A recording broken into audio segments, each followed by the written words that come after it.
feeling myself. Here's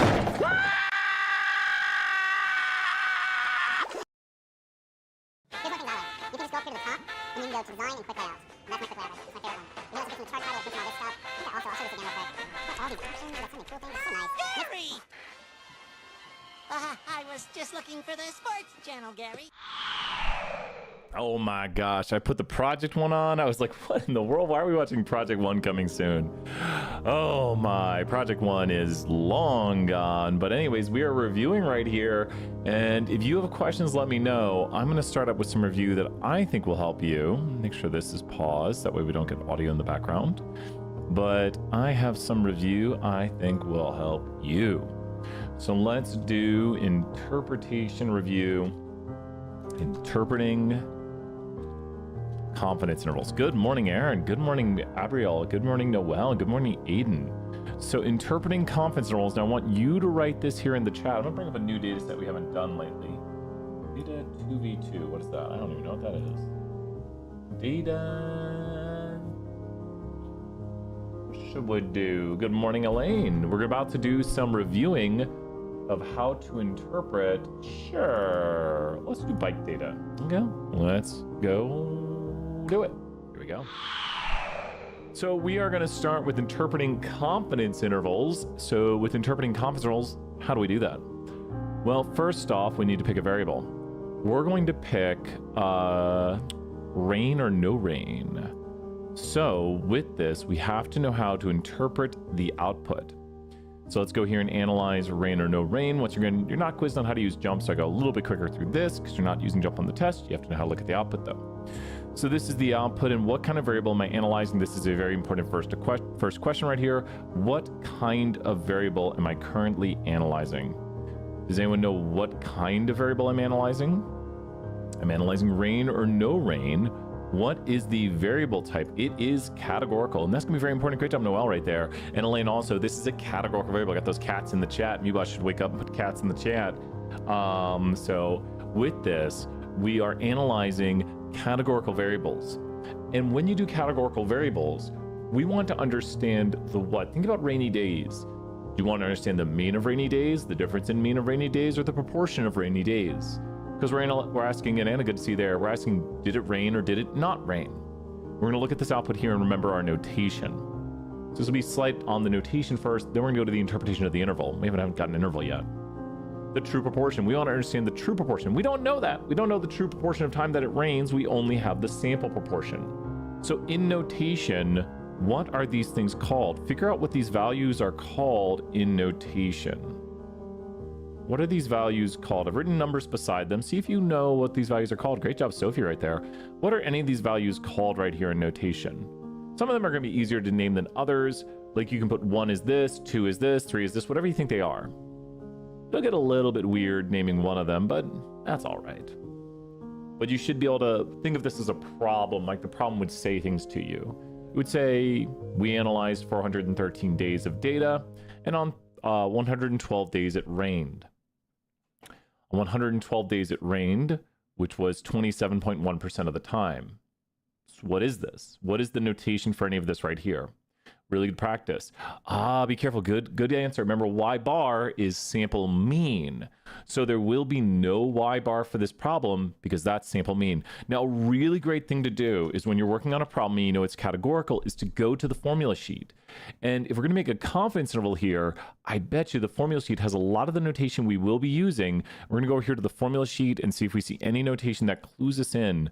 So what do you think is something on the formula sheet if we're going to work on confidence intervals, and we know this is categorical, what do you think might be something on the notation? Look over your formula sheet, know how to use it. P hat, which is sample proportion. So which of these numbers, 1, 2, 3, 4, or 5, is P hat? And then you're right, P and Q are what we want to understand, but we don't know those because they're the truth. That's what we are estimating with P hat. So what is P hat from these numbers right here? Technically, there's two answers, but I was talking about rainy days. And it could be that. Yeah, technically, there are two right answers. P hat, if you call the rain what you're interested in, that'd be P hat, and this would be Q hat. What is the relationship of P hat and Q hat? Well, it's going to be the percent of time the thing occurred that we are interested in a sample. That's why it has the hat. And what is the relationship to between p hat and q hat? What relationship do p hat and q hat have? They equal to 1 when added together. When added together or subtracted from each other, you can subtract from one to get the other. They're complements. So what do you think this value over here? I already erased all my numbers. We'll put 1 and 2 over here. What is one of those values? Or 3. We should mark 3 also. Can you name any of these values in notation? What are those values in notation? Good job, Lindsay. What are any of these values? Any of those values. And is the total exactly the third one right there, and technically lowercase n. Technically lowercase n. Because lowercase n is sample size. Jump uses capital N sometimes, but they shouldn't. And then what would 2 be? Specifically, this value right there, value 2, is specifically what? What is value number 2? A lot of people forget this. Think you'd use it to get p hat. It's the amount of rainy days that existed. Because you should know the formula for p hat. P hat equals, hey Bailey, good to see you there. What does p hat equal? It's x. Great job. It's x over n is p hat, and the formula for p hat is x over n. And that's what you would get if you did the formula of 112 over 413 equals 2.27119. So that is how we get it. X over n, the amount of successes over the number of trials, is the sample proportion. So with this right here, what you could do is you could go through, that looks like a 9, not a 7. What you could do is you could do all the work by doing p hat plus or minus, and you'd find the z-star, we'd give it to you, the z-star, and then square root point, oh my gosh, I'm writing the notation to begin with, p hat, q hat over n. And we would tell you something like z-star for 95% confident is equal to 1.96. And we would give you this on a test, and from here you can just plug in the numbers, make sure that you solve them out properly. What have I highlighted here in blue? What have I highlighted here in purple? In blue, you see circled the what? The test will tell you. Good question, Noel, right there. The test would say we're interested in this. The blue is what? The purple is what? Which one's which, though? You're on the right track. Purple is the standard error. The standard error is the second component, which is multiplied by the test statistic, which tells you how confident you are. This is going to be based on your confidence level, and the full thing in blue is known as the what. Everything after the plus or minus is your what of the interval. Blue is the margin of error. Great job, Sophie, and good practice. So now let's get to interpreting this interval. And you have to think, what do I want to understand right now? And great job, Jack. What do you want to understand with this interval? We want to understand what? Think about it and be careful. I'm about to make a tricky click right here. So what do you want to understand with this interval? With this interval, you're trying to understand the what. And that's what you have to ask yourself. What do I want to understand? Everything is what I want to understand. What do we want to understand with this interval? Right, confidence, and Mubal will get us started on this. What do you want to understand? When you get to the written questions, make sure it says interpret an interval. Don't just write this out for random, like just writing it out. We want to do the confidence interval interpretation. And what is the variable we want to understand? Because what MuBot has right here, I am blank % confident that the true blank is contained in the interval blank to blank. When we look at its formatting of it, you can see what we need to fill in. There we go. So I am blank % confident that the true, well, we want to understand the % of time it rained, the true proportion of time it rained, right? So in here, you'll either put proportion, mean, or difference in means. Almost blocking that. And you also need the context. Does anyone want to try doing this? Give it a moment right here. If you can do this without me, you're doing great. I'll give it a moment to take, people give it a chance. Try doing this to see if you can do it without any help from me. How would the interval be interpreted? I will answer the question in a moment, but the more you practice it, the more you give it a try, you see where your errors are at. Don't worry about being wrong, just give it a try. Because later tonight, you're gonna be typing it out anyways. You'll be like, man, I should have been typing this out more. Let's type it out now. Give it a shot, see what you get right, see what you get wrong. Give another 10 or so seconds. I am 90% confident that the true proportion amount of rainy days, the true proportion, and basically Elaine right there, I would give full points on that. I would just say the true proportion of rainy days. Yeah, amount, Brock knows. It doesn't matter. That's totally fine. I would give full credit for that. Look at what Elaine did right there. Excellent work. Give W's for Elaine right there in the chat. Because if you notice, Elaine put in the context and chose proportion right here because we're dealing with categorical data. I am 90% confident that the true proportion of rainy days is contained in the interval. You see right here, so we just give the lower to the upper of rainy days, yes, which is the context of the proportion of rainy days, and then we throw in there the 90% confident. And who feels like these questions are a lot easier now? Be careful, make sure that the context is where people make errors. But if you know how to do this, and great job, Jack, right there, making sure to give the context as you've done. So you do these a few times, you're like, I am blank percent confident that the true blank is contained in the interval blank to blank, and you get it right. But now let's try a tougher one. Let's see right here, you ready? We're gonna look at the demand for bikes, lower to upper, that is correct. We're gonna look at the demand for bikes, and we're gonna do it by rainy days. What kind of test am I doing right now? I'm confused. Are we supposed to memorize the test statistic formula? You get them from the formula sheet. That is correct. But knowing what they are and how to use them is key. Good question, Caroline, right there. It helps to memorize. Just memorizing helps. But yeah, we are analyzing right here the demand of bikes and whether it rained or not. What am I doing? What kind of test am I doing? What display are you about to see? So what kind of displays could I make from this? This is a tools and techniques question. What tests can I do? What displays can I make? So I'll mark that as interpretation 1. And I'm gonna mark this in the video for people.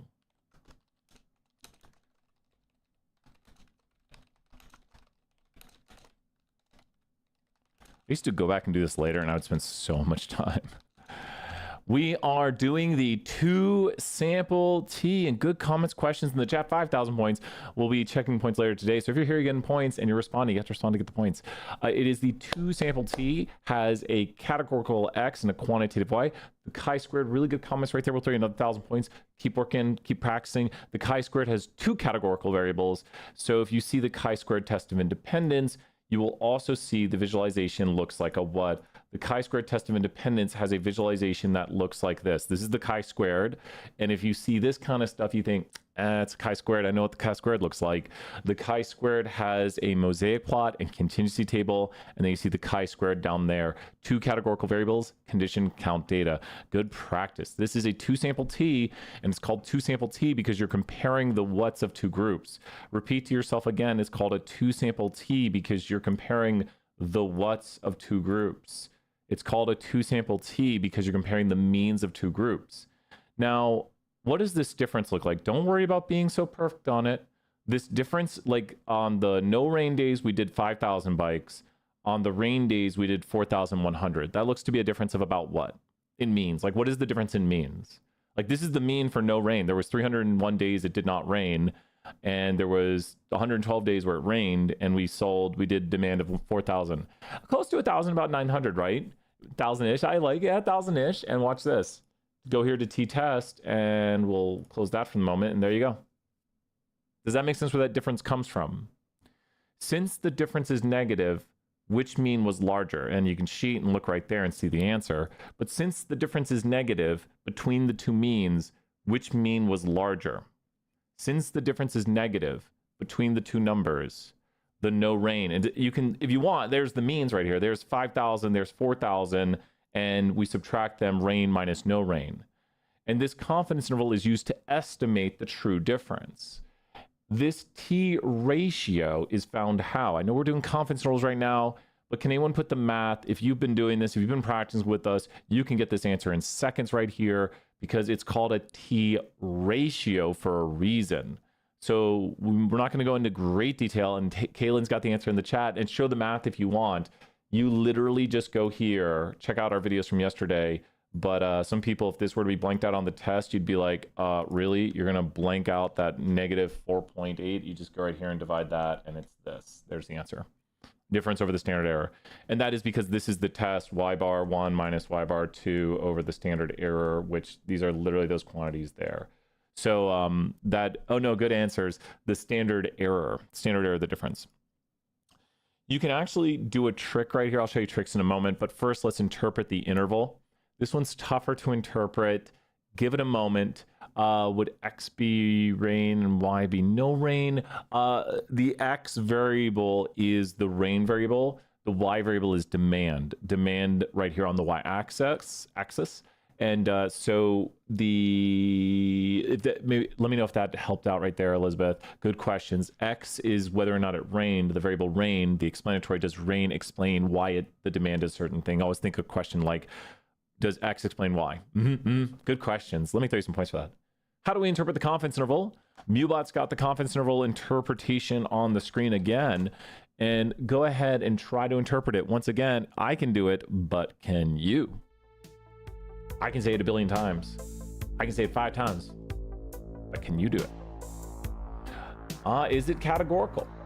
Now remember, we just, a moment ago, let's go back to our screen right here. We'll grab this output. We'll see what people are writing. I'll give hints. This is like I'm taking the training wheels off the bike and you're like, no, I'm gonna fall. And I said, too bad, time to fall. It's always time to fall in our class. Don't worry. Everyone falls a little bit here and there. Ooh, Noelle's got some stuff right there because we want to know demand. And what are we analyzing? Think of these. You have these choices. It might be hard to read. The proportion, the mean, the difference in means. Which of those makes sense to talk about? Because we kind of did a little bit of talking. What do we have here? We've only learned how to do confidence intervals for proportions, for means, and difference in means. And you can see the interval over there. I'll highlight everything as we go through and talk about it. I'll talk a little more about this app in a moment too. What would it be? Give it a try. I am 95% confident the true difference of means between rain days and non-rain days is contained in the interval. There we go, right there, and great job.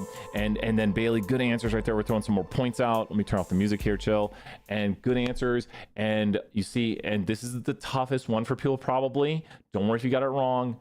This one is the difference in means because we're doing the 2-sample T. The true difference in means, and Tara, good work right there. The true difference in means, and more people are seeing the answer, so don't worry. Here, if you're first, don't worry if you get it wrong. It's practice.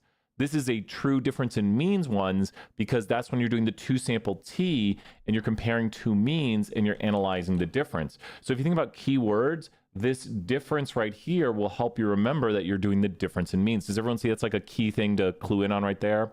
The interval right here, thank you, Lindsay, for asking, is from the lower to the upper right there. And the percent confidence is the 95% confidence. Make sure it times by 100. But some words to key in on. Yeah, so the 2-sample T analyzes the difference between two means because we have 2 samples, one from rainy days, one from non-rainy days, and then we compare the difference in means between the 2 samples. We pulled up a little bit more jump output to show this right here, where we showed the 2 samples, a sample of 301 of non-rainy days and a sample of 112. So this is sample 1. It's like you take a sample of this, and then you go over here and you take a sample. Imagine these are just ice cream. You're walking over, you take some chocolate ice cream. There's your chocolate ice cream, and you take some vanilla ice cream. So you got 2 samples. Then you're going to compare. And frankly, you could do that. You could have people rate ice cream. So you could go here and say rating, and you could do flavor. So this is a 2-sample T again, because you're going to have people give a rating to the ice cream. Does that make sense? People are, who understands this conceptually, that you're going to have people try an ice cream. They're going to be like, try that ice cream. And then they are going to try either chocolate or vanilla. Vanilla. Sure. That's how you spell vanilla. That's how I spell it. And then they're giving ratings. And we want to know what in the ratings, the average ratings. We want to know the what in the average ratings between these 2 flavors, which it looks like it's going to be very not 0 or 0, I meant to say. There you go. Shout outs vanilla right there. Christopher knows real vanilla right there. You want to know the what in these ratings. The difference, right? Now, we can interpret this in a moment, but what do you notice about the interval? The interval right here, if you look at it, goes from about -3 to 2. It goes from about -3 to 2. And I wish I could just edit this right here so it said -3 to 2. We'll pretend it says that because it's going to make the math that we're about to do a lot nicer. So the interval goes from -3 to 2. What do you notice is in the interval? What do you notice is in the interval? What do you notice is in the interval? What do you notice is in the interval? Zero's in the interval, which means it's possible there's no what between the ratings. Since 0 is a possible value of the difference between the ratings, the relationship, there's no difference. Exactly. Where there's no relationship, we could say that technically we could do that too, between the flavor and how people rate it.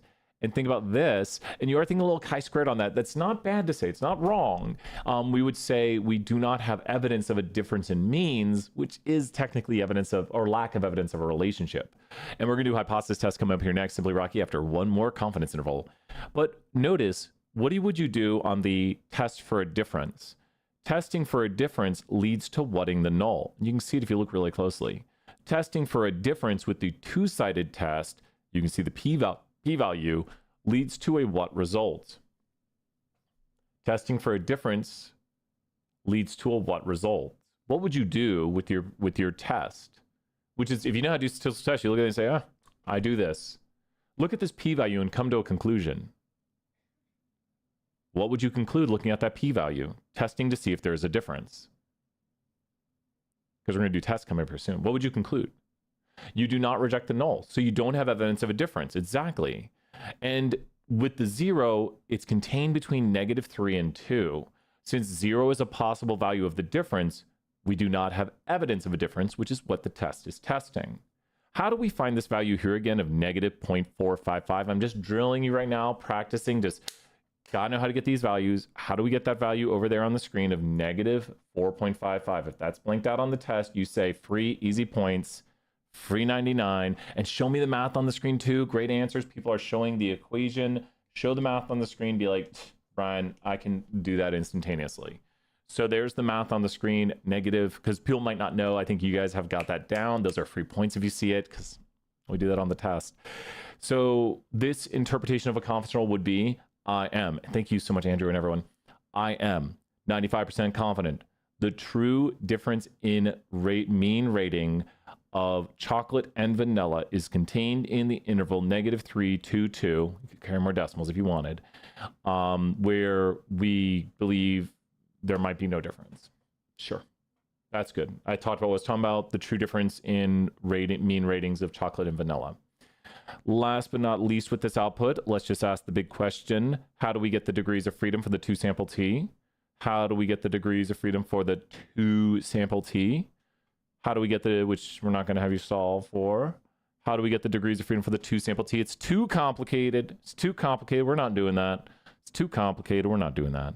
One more confidence interval, and then we are, and I try and do as much as I can on these intervals and tests. So let's go on to the next confidence interval here. The only confidence interval we haven't talked about is the what confidence interval. So this will be our last confidence interval interpretation for a little bit. The only confidence interval we haven't talked about is a what interval.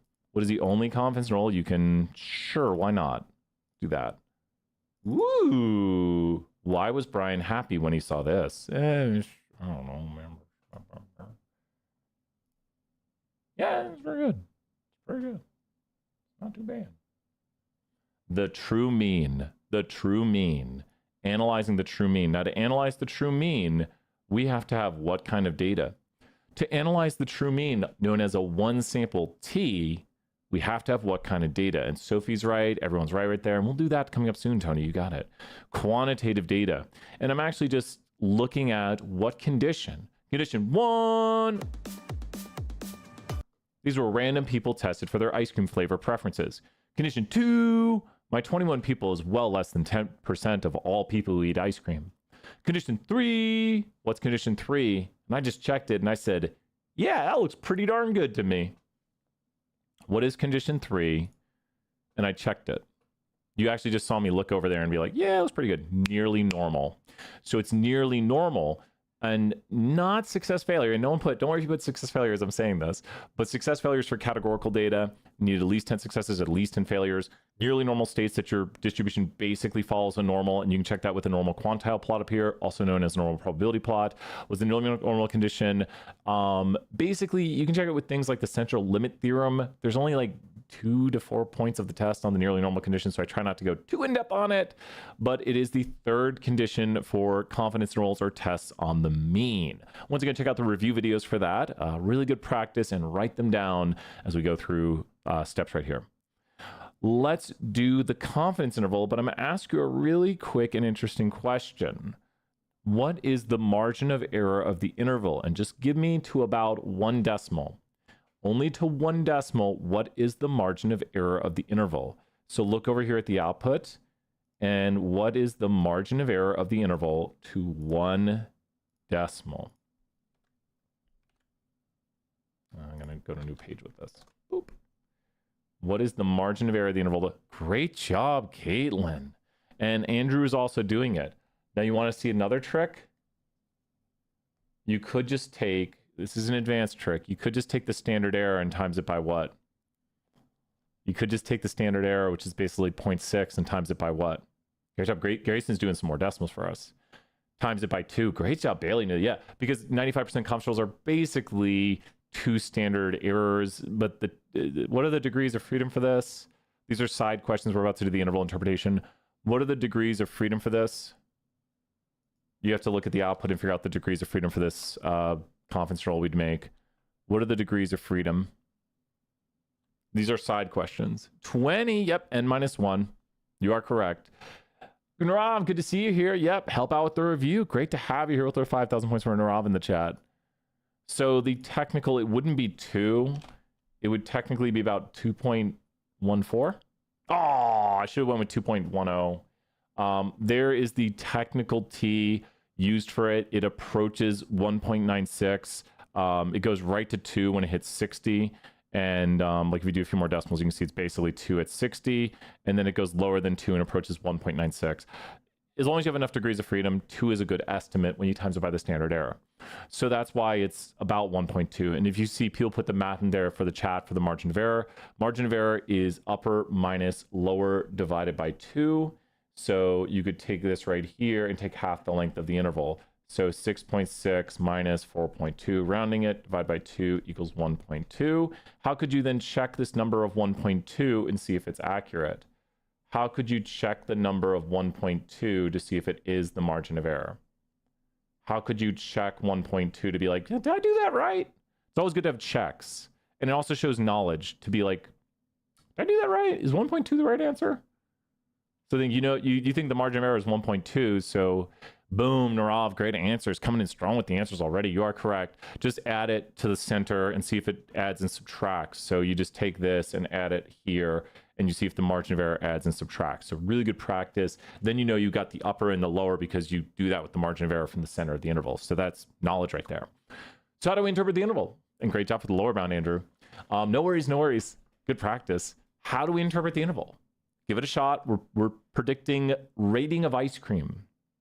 So, and be careful, I might have been tricking you here. Now I'm no longer tricking you. So how do we interpret the interval? I'll show you in a moment. I am, Sophie's already got this, I think. I am 95% confident that the true mean of ratings of chocolate and vanilla ice cream is contained in the interval. And you can say that, and you could just say ice cream because we're not doing the difference. And Sophie, that would be 100% if my graders, I'm gonna throw you 5,000 points, Sophie, perfect answer. If my graders got mad, then I would be like, they didn't say difference because we're not comparing the difference. We're just figuring out the ratings, the mean rating of ice cream. So I am, and the confidence is 95% confident. I am 95% confident, using one of them technically, that the true mean rating of ice cream, like people's average rating of ice cream. Nice job right there, Andrew. Yep. I am 95% confident the true mean rating of ice cream. I'd probably put rating of ice cream. True mean, I'd probably put, of ice cream ratings.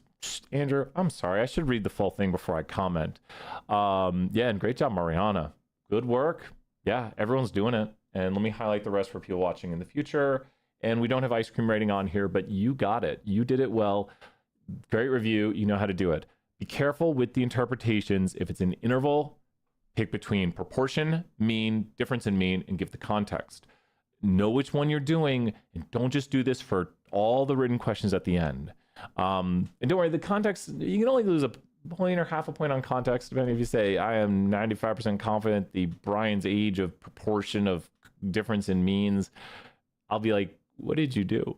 Don't write that. If you're watching this, you want to do this as a joke, don't. Okay. So now we're moving on to interpreting tests. And once again, we're not just interpreting the tests in these videos today, we're also practicing it. So if we get aspects wrong, yes, you get partial points. Good answers, Bailey, right there. Yeah, exactly. If you get pretty close, then they're like, yeah, you got close enough. If you're way off, then it's like, oh, we got to start taking off points. Depends on how close you are. So we are going to do interpreting hypothesis tests. And let's go in reverse this time. Actually, let's start with a totally different thing. Okay, we are going to interpret a hypothesis test. And when you interpret a hypothesis test, you have to know a few things. What would be very important for us to know for hypothesis tests? So, are the one sample tests? That is correct, Tony. Technically, the proportion is called a one sample Z. The technical name for the proportion is the one sample Z. Andrew, we'll go over that here right now. Andrew, we'll do that for each test. So here we're doing a first test right here. Do you know what kind of test I am performing right now? Day right there, and weather. What test is Brian performing? And we will need to know p-values and alpha levels. What test am I performing by looking at the day of the week? And Kaylin and Tony got it. It's the chi-squared test of independence. Let's start each of these reviews up by talking about the conditions. Now we know it, we love it. Condition 1. What would need to be condition 1 for how we collected these days and the weather on these days? What would need to be condition 1? Random. So the question would say, like, we took a random sample of data from bike kiosks, and you'd be like, cool, it's random. Now, time is infinite, maybe, I don't know. So what condition am I talking about? Condition number 2, which is always next, because time is infinite, so I'm pretty sure we're good on this. Maybe time's not infinite. I don't know. I'm not a philosopher. So this is definitely less than 10% of all days that have existed. Does that make sense? I think we have less than 10% of all days that have existed. So does that make sense? We just check the 10% condition. Now what do? Put them in the chat. You know what I'm talking about if you're in our sections. So what do we do next? Before we say another condition, we what? We pause. And the reason we pause is because the conditions technically have no order to them, but I like to talk about the first 2 conditions always first because they're the same. And then you have to think, what kind of data am I working with? Close, Tony. Good guess, Tony. You're correct on one, slight miss on the other. And Tony, we're throwing you 5,000 points. Really good guess, Tony, or good knowledge. It wasn't just a guess; it was some knowledge in there. We're gonna go over to the review, which you can see Mubot putting the link for in the chat.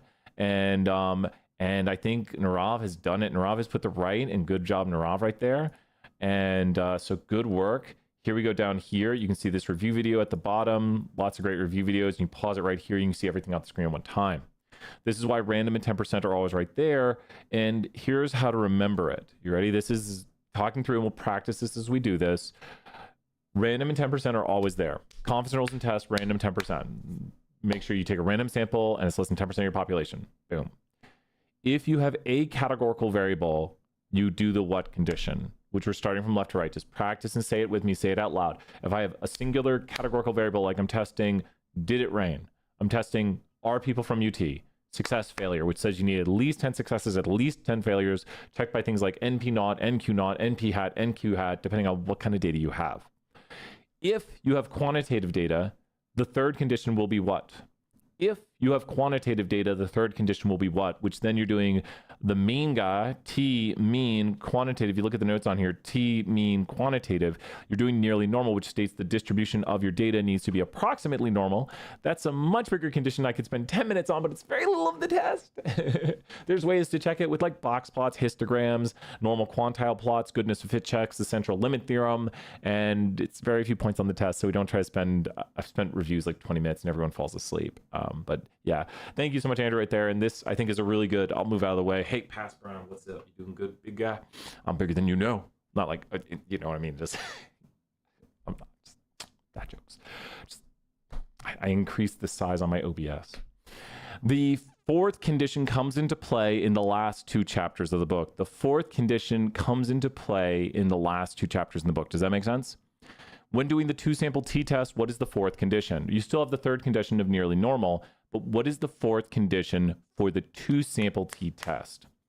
What is the fourth condition for the two-sample t-test?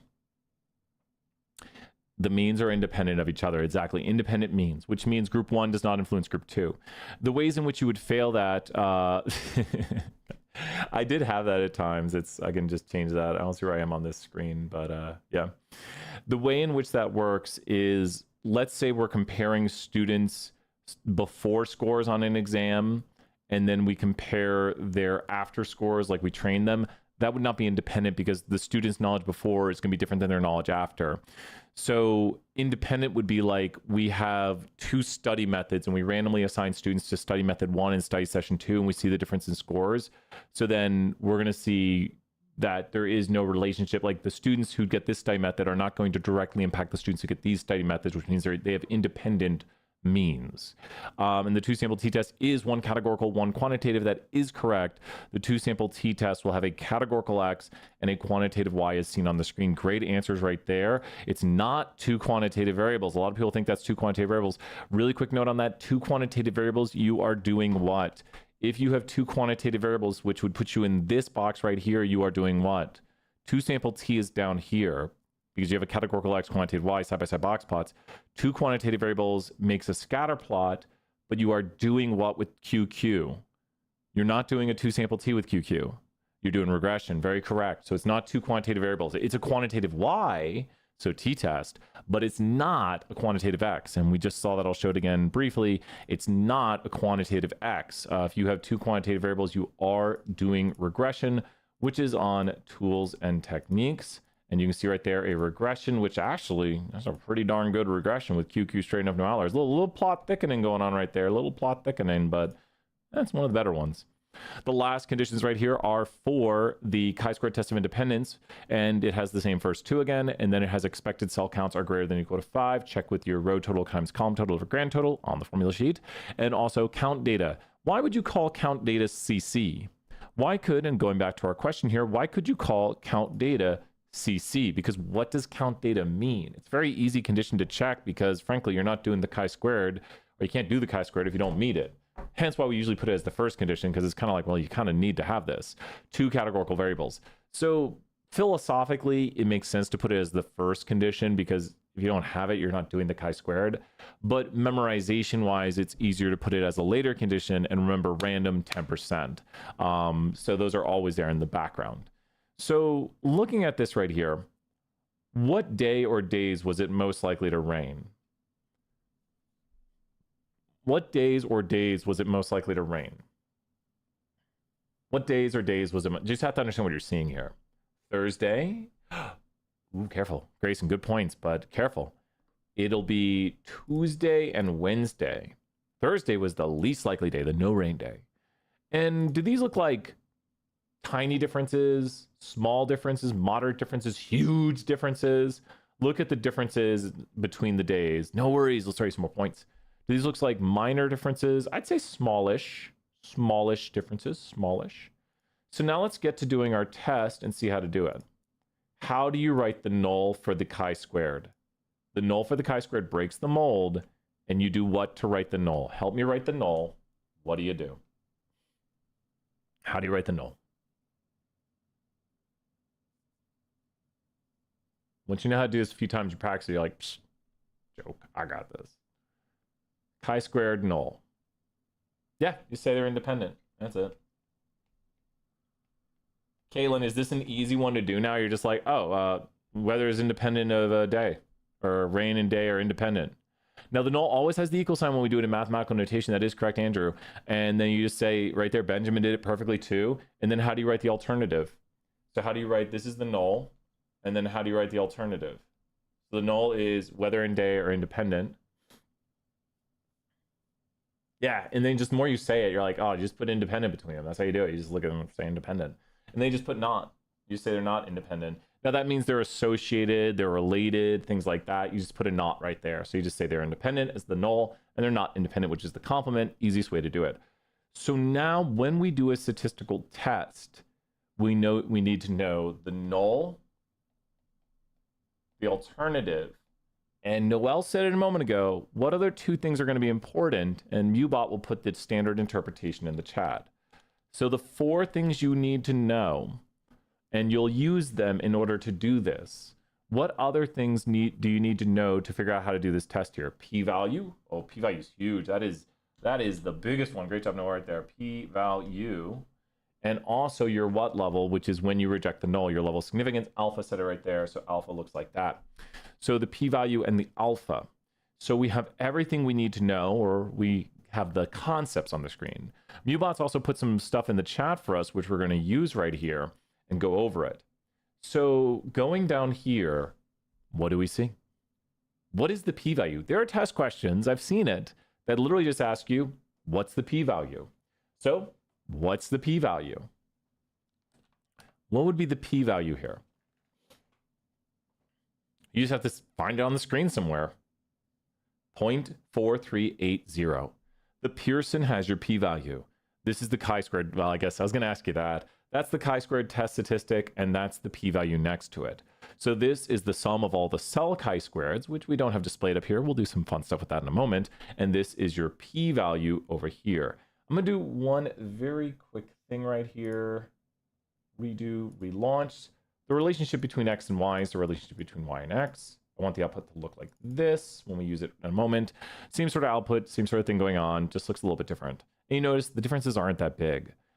And with this right here, what do we write? So let's take this, and this is a much longer one to write, but give it a shot. Now, I never said what your alpha is. The test will say it, though. What should you assume if the test were not to say alpha? And in a 0.05, 0.05. So 0.05. Okay. There we go. Let me make this bigger. So this is your chance to write an interpretation here. Give it a shot. Who's got something in the... Ooh, Caitlin is on fire here. I like it. I failed to reject the null at a 0.05 level of significance. I think this, yeah, I think that'd be good enough. I'd add a little bit more. Noah, good to see you there. I'd add a... Caitlin, if they took off points, let me double check, but I think you've said everything... yeah, because you stated the alternative that you didn't find evidence for, so I'd probably tell, if the grader took off points, I'd probably say that's fine. I usually state what the null is, but since you say you don't have evidence for your alternative, one could probably conclude what the null was. So, Caitlin, I would give full credit to that. I always sprinkle a little extra if you know it, but I know you're also on a 200 character limit in the chat. This means I do. Yes, and then Tony, the key thing missing, and great job, Tony, there too, is give the p-value and give the context of what we did. That's why we make sure we have here. Let's write it in. We have to give the null hypothesis. So we have to give our null, and we have to give the p-value here. So this will be 0.438 is greater than, and this means we do not reject because the p-value is high. The alpha was not given, so we assume 0.05, and then the alternative. So, oh. Yeah, truthfully, I would probably even argue it seems you know what you're doing. Because you said you didn't reject the null. I'd be like, I think she knows because it's greater. They might do 3.5 out of 4 for that. Yeah, the greater than is also important because that's the logic of when you don't reject the null. And greater than or equal to is technically, like if it's right at, you don't reject. So it has to be less than. If it's equal to, you don't reject. But we don't do that on. You could do simulations or I don't know. It's a weird situation. It doesn't matter. Statisticians are gonna get mad at me. Statisticians hate this guy. Maybe. I do not reject the null. That make sure to put what the blank is there, Noah, because my p-value is greater than my level of alpha 0.5. This means I do not have evidence for my alternative. That yep. And the context is because you jumped in is that rain and day are not independent. Rain and day are not independent. So we'll do one more chi-squared right here and see if we get it, and then we'll do a little chi-squared review to see if you can get some values nice and quick. So here's a different chi-squared test. And what I'm going to do, and this is actually interesting. The Pokemon data set's pretty fun. So we're going to see if there's a relationship to how many legendary Pokemon there are and the generation the Pokemon came out in. Does that make sense? I'm gonna make this categorical so we can do that. We are going to look at if there is a relationship between the generation and if a Pokemon was legendary. Does that make sense? What do you notice about later gens? What do you notice about later gens? Which actually, it looks around Gen 2, the switch happened.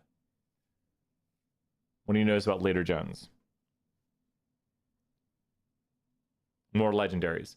Do you think this difference is statistically significant? Or do you think it's not big enough differences to be statistically significant? I was hoping it would be like crazy amount of legendaries. Excuse me. If we do not reject the null, do we always put that we do not? It's that we don't have enough evidence. Oh no! Well, I looked at that one, which I shouldn't. Oh my gosh! Why do I say that? Look at that! Look at that! Look at that! It's a moderate effect size. It's there, or we estimate it to be there because we don't know what the effect size is, but it's there-ish. And we also broke the 10% rule with this, so we'll pretend that there's infinite Pokemon, and it seems to be that there's infinite Pokemon if you look at what Pokemon has done. It started out with 151, but I guess Ho-Oh was in the first episode, so they even allude to, like, we don't even know how many Pokemon there are. So with this right here, what would you say right here? What is the null hypothesis for this test? What is the null hypothesis for this test? This is just another quick review, just doing another chi-squared, that you know how to do this pretty quickly. You'd be like, oh, it's chi-squared test of independence. I said we're just going to keep doing review. Then we're going to switch over to another test right after this. What is the chi-squared for this?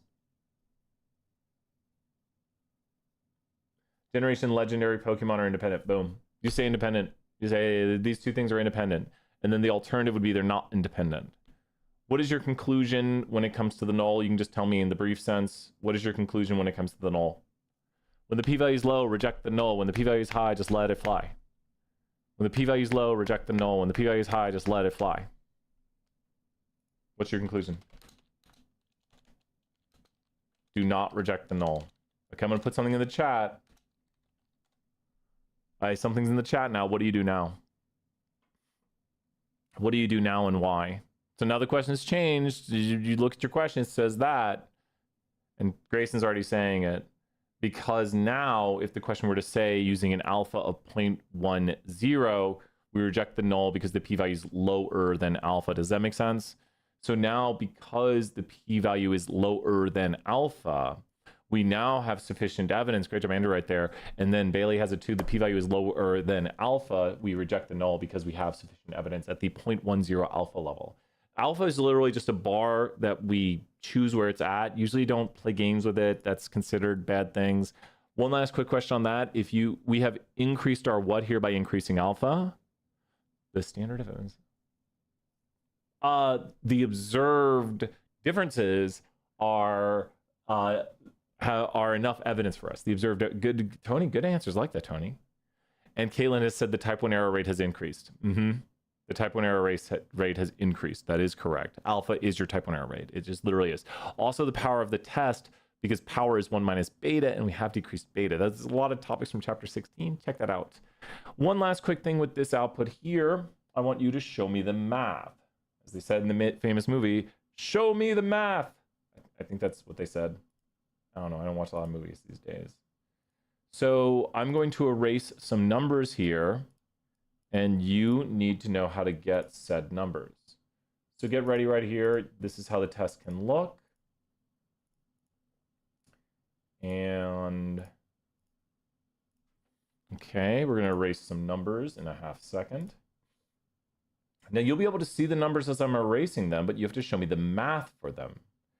Because you can just be like, I just saw you erase that number, Brian. I see you erasing that number right there, that 41.5. I saw that. I see you erasing that. I'm trying to find a nice one that'll be easy to find. This basically 1. I saw you erase that. I saw you erase that 43. I saw you erase that basically 0. But how do we find those?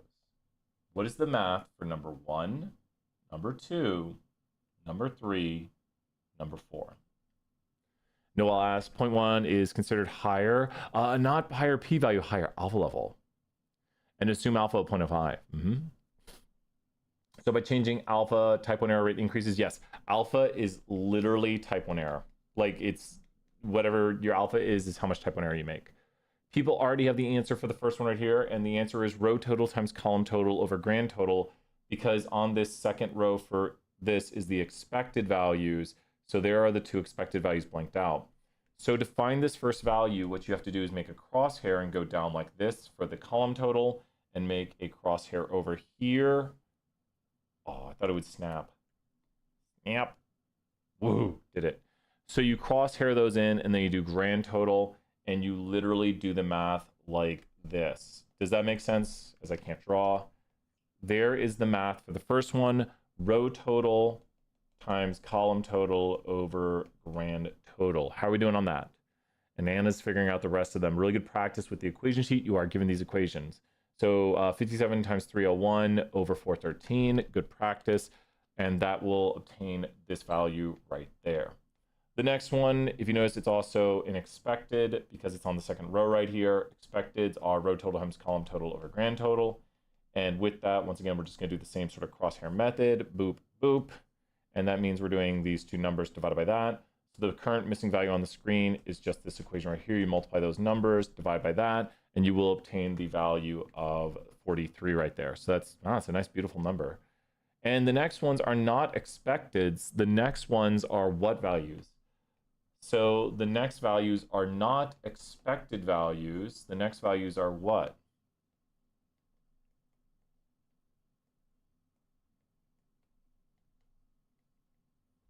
Cell chi-squareds. Oh, Tony, I'll answer in 2 seconds. You got it, Tony. Good questions. So the cell chi-squareds are found from the observed minus expected squared over expected. Now I want you to take a look at these values here, and what do you notice between them? What do you notice between those two values? What do you notice between those two values? You just plug them in, do 48 minus 48.1, which is 0.1, square 0.1, get 0.01, divide 0.01 by 48. These are on the formula sheet. And Andrew said it, they're basically the same. And these equations are found right down here, row total times column total, grand total, observed minus expected squared over expected. They're basically identical. So if there is no difference, the cell chi-squared, and Narav's done it, the cell chi-squared should be close to what? And it can be found here, Bailey, the review sheet. The cell chi-squared should be close to what? The observed is the count, that is true. So since there's basically no difference, the cell chi-squared will be close to 0. So if you solve the math and plug in those numbers, you'll get that. Let's do the next one in our head. You ready? We're gonna do the next one in our head. What is kind of the difference between these numbers? Just look at the difference. Don't worry about which way you subtract them. What is kind of the difference between these numbers? What is, don't just do like, it's about this. It's about 4. What do you do to that difference then? You take the difference and you what it? So you take the difference. If people say, how do you do these in your head? I say, well, that's about a difference of 4 between those numbers. So now what do you do to the difference? You take the difference and you what it? You don't divide by 15 yet? No, if you're on the right track, you got it. Because I think we're just we're practicing, because you can plug in the numbers and get the answer. You square it, right? No worries, Narav, good answers. You square it, and that would get you 16, but it's not quite 4, so like 15 something. And then you divide by 15. So this answer is going to be close to what? You can find the exact answer, but think it's like 4 squared is 16, but it's not quite 16 because it's not quite 4. Close to 1. There you go. And if it was 4, it would be, that is correct right there, Caitlin. But remember, it's more like if you look at the exact differences, and here's the thing, since you're squaring it actually doesn't matter which way you subtract them, which is cool because you can just subtract expected minus observed, or it doesn't matter. You just subtract. And then once you subtract, you square it. And so that's why, does that make, it's not quite 16, but it's like, if you think it's about 4, it's about 16. So, which that's about 16, not quite. And then you divide by this. And there you go. There's the answer on the bottom screen. And it's because we rounded it up to 4, yeah. And so is that making sense conceptually that this metric down here, the chi-squared, is a standardized metric of the difference between these two numbers. Does that make sense what a cell chi-squared is? It's a way to quantify how far those numbers are apart. A cell chi-squared is a way to quantify the differences you are seeing. Now here's the issue. Why do we square the differences? If we didn't square the differences and summed up all the differences, if we didn't square them, what would the sum of the differences be? This is a very conceptual thing. But if we had all the chi's but not squaring them, and we sum them, the differences would sum up to what? It would sum up to 0. By squaring them, the differences are positive. That is purely conceptual, which I've never mentioned on the channel. So, well, I've mentioned it maybe other days, but it's not required for the test. But does it make sense why we square the differences? Because a square is always positive. It's like saying if you add up everyone's height difference from the mean, you would just get there's just no difference from the mean because we'd all average out. Oh, that was just theoretical. Good questions, Bailey. It was like theoretically speaking, if we just did the differences instead of squaring them, some would be positive and some would be negative because some are above and some are below. And then when we sum them up, we'd get 0. So what we do, very importantly in stats, is we square the differences. So now everything must be a what difference. By squaring the differences, all the differences we observe must be what? By squaring the differences, all the differences observed must be what? Must be positive. Then what do we do to find out the total differences that we observe? What do we do to find out the total differences we observe? To look at the total differences we observe, we do what? We add them all together. So the sum of the cell chi-squareds, which are these bottom values down here, is the Pearson chi-squared test statistic. Now this is 7 days of the week with 2 levels of rain, no rain. 2 levels of rain, no rain, 7 days of the week. I know it's on the screen, but how many degrees of freedom are there for this test? And we've kind of reviewed the full chapter almost right now. But how many degrees of freedom are there with 7 days of the week and 2 levels of rain, no rain? 6. And you can see it over there. That's because you subtract to 6 and subtract to 1, 6 times 1. Rows minus 1 times columns minus 1, which is on the formula sheet 2, are the degrees of freedom for the chi-squared test of independence. And the likelihood is just a different way of doing it. It's a really good question. You know what I'm even going to ask? I think I have ChatGPT up. How do I not have ChatGPT up? Let's see here. Which is better to use? Okay, ChatGPT. We're going to bring it over here. It's like just a different way of doing it. Let's see what it says right here. Likelihood approach refers to evaluating how a statistical model fits the observed data. Log likelihood deviance. Oh my gosh, imagine learning stats this way. Ake Ike, I love Ake Ike. He's great. He came here to UT, really good guy. Well, he's from Japan, won their highest honor. Bayesian modeling. Pearson approach from the Pearson dude. And there it is, observed minus expected squared over expected. Sum of the cell chi-squared equals the chi-squared test statistic. The linear relationship. Ooh, what's going on right here? I don't know about that. I don't know about that. So let me say this. So I should use the chi-squared when doing linear models. Only say yes or no. Oh, thank you. Thank you. That's a good answer. There you go. Yes, I know because the F is the ratio of 2 chi-squareds.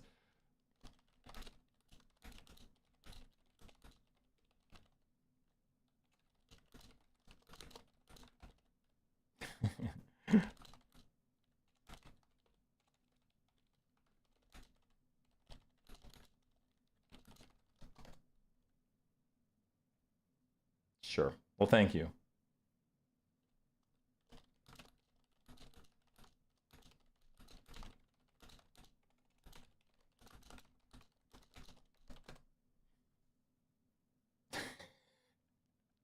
I'm sorry.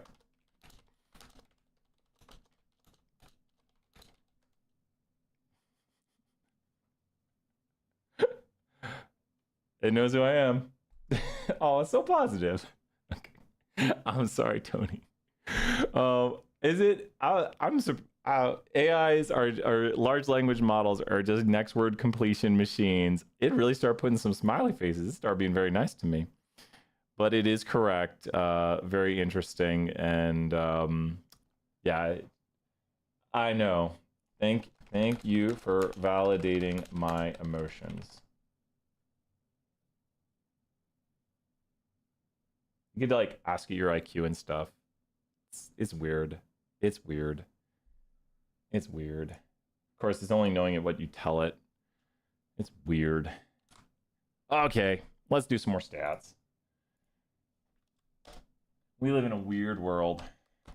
It's only gonna get crazier. I saw an AI video and I was like, I think people would be tricked by this. AI therapy. Actually, I did ask, so I asked it for a full psychological profile on me recently. I was like, do my Myers-Briggs, do my Clifton Strengths, do my everything, every single everything. And I was like, okay, I actually have done a lot of these and this is kind of accurate-ish. It said I'm very analytical, and then it doesn't know I'm a very feeling person too. And my wife looked at it and she was like, it gets that wrong on you, it gets that wrong because it doesn't know this about you. And I'm like, well, keep it that way. I'm not gonna tell ChatGPT everything. Okay, on to the next section right here. We have a few more tests to cover and talk about. Interpreting hypothesis tests. What should we do next? What hypothesis test have we not interpreted? It's going after stats one student.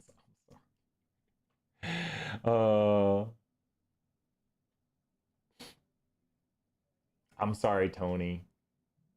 I'll stop being mean to ChatGPT. I'm very stern with it. So we've done 4 types of tests. The 4 types of tests we've done are the chi-squared, and then go back through the ones we just did a moment ago. We've done what other types of tests? Difference in means. So we've this one might be a little quicker of a section right here. Difference in means, we need to go over here. We need to look at maybe Pokemon, which I've analyzed a lot right here. We can do proportions. Good answers, Andrew. And the difference in means, we would go right here and we would do a bivariate test to compare legendary and see if they have difference in speed. Now, why is this a 2-sample T? You need the theoretical knowledge on why this is a 2-sample T. So theoretically, why is this a 2-sample T? Think theoretically, categorical X, quantitative Y, and we're comparing the means of the 2 groups. Very clearly and easy to see which Pokemons are faster. This can be analyzed by a box plot comparing the medians. Which Pokemon are typically faster than the other? Great job, Benjamin. Which Pokemon are typically faster? And the categorical X has 2 levels. Which Pokemon are typically faster? Not always, but typically. The legendary Pokemon are typically faster. The 50th percentile legendary Pokemon have a speed rating of 100, where the typical 50th percentile of non-legendary have a speed rating of 64. A 2-sample T and a... Yes, correct, because the T can be just known as the mean. T intervals is the interval for the mean. 2-sample T means comparing 2 means. So the T is about the mean. Mr. T is mean if you're doing drugs. So the legendary are faster. So let's analyze and interpret what this difference means. Talk to me like I'm a human, not an AI. So this is like rating on speed. That is correct, Andrew. So what does the difference right here mean? What does that difference mean? What does that difference mean?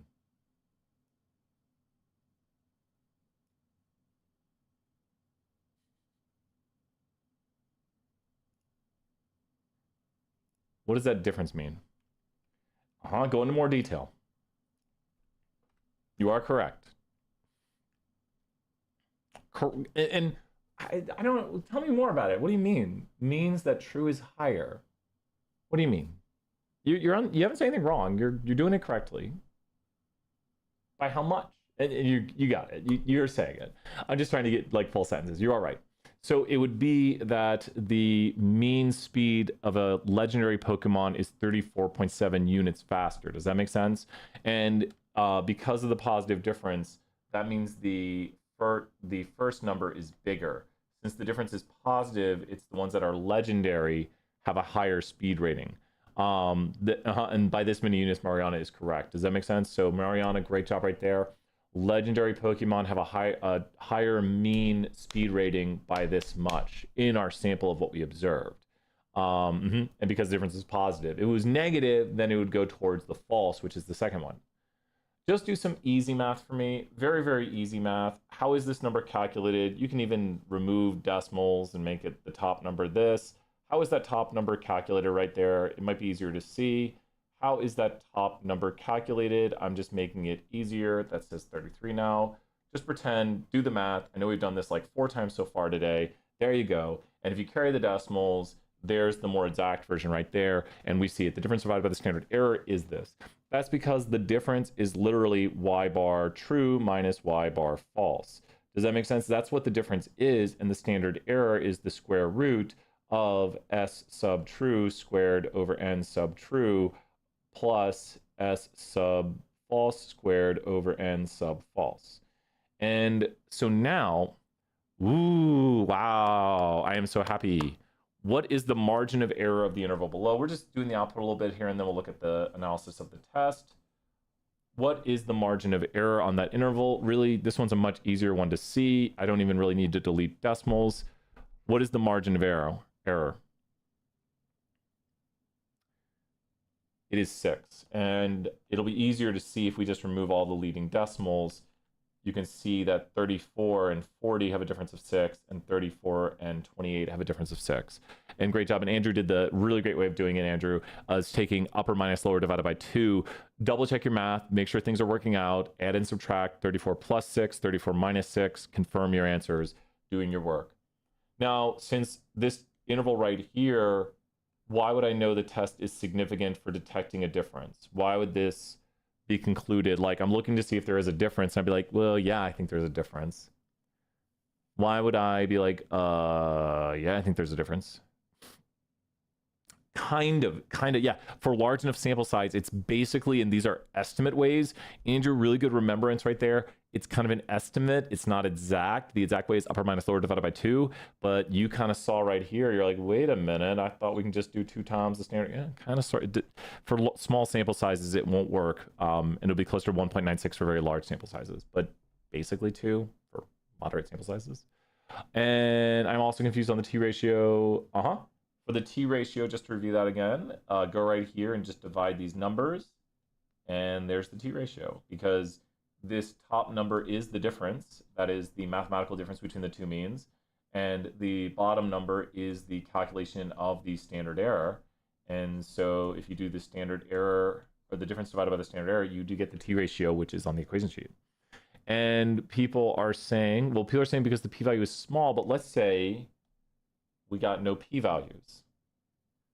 Let's say we had no p-values. Why would the interval over here lead us to reject the null of, we should look at what the null is. So the null hypothesis is that the mean for legendary is equal to the mean for not legendary, which is essentially saying that they have no difference. The alternative hypothesis, if we don't give a sidedness, like we don't say what difference we're looking for, is that there is a difference of non-zero. So why would you reject the null? Now I have no p-values. So we don't know what the p-values are right now, Grace, and I deleted them. And Bailey's saying because 0 is not in the interval. I'm saying I think the true difference between means of legendary and non-legendary Pokemons on their speed rating is somewhere between 28.7 to 40.7. So with this right here, we should look at the top p-value, but if it was missing, we know that we reject the null. Since 0 is not in the interval, we would reject that 0 is a possible value of the truth, and we would have evidence for the alternative. We have evidence for the alternative, and that means the p-value here for the does not equals test is very low. And that is the p-value for the does not equals test. Correct. We have evidence of a difference because the interval estimates there is no difference. I mean, there is a difference. The interval estimates there is a difference. And really good question right there. It's a good kind of theory question and the connection between intervals and tests. So we would be able to reject the null and know that the p-value has to be low because the interval is evidence that there is a difference. So we look at the p-value from jump. Which one do we look at? Very good question. So I'm going to do a slightly different test. I'm going to ask you which p-value to look at. It's going to be still a 2-sample t. And the question is going to be, which p-value do we look at? Okay, so I don't need to erase it. Yeah, why not? So here comes a new test, and the question is, which p-value do we look at? We need to go to our ice cream test. Brian wants to see if people like chocolate more than vanilla. So Brian wants to see if people like chocolate more than vanilla. Okay, so will we look at the first, the second, or the third p-value? The first, the second, or the third? Brian wants to see if people like chocolate more than vanilla. The first, the second, or the third? This is a tricky one. And the answer is the third.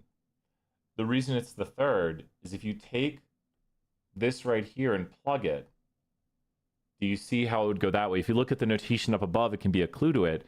And you can also write mu right here in mu, and you've got your alternative. Does that make sense? So if you put mu vanilla is less than mu chocolate, and I know I said greater, but that would mean if vanilla is less than chocolate on average, because chocolate's larger. And you can pick the sign right there. Now this one up here is going to be the two-sided does not equals alternative because it's absolute value. And it's labeled vanilla minus chocolate, exactly. So that would let you know which p-value to look at. So do we pick this from looking at the data and we're like, huh, looks like people like chocolate more than vanilla. Let's test that alternative. Or do we have a researcher question before we collect data to be like, do people like chocolate more than vanilla? Let's analyze that. Do we let the data pick the alternative, or do we let the researcher question? Which p-value we use depends on the alternative hypothesis. Grayson, you're 100% correct right there. So now let's pretend we have some p-values here, but we're going to change them. So the p-values we're going to have right here are going to have the following relationship.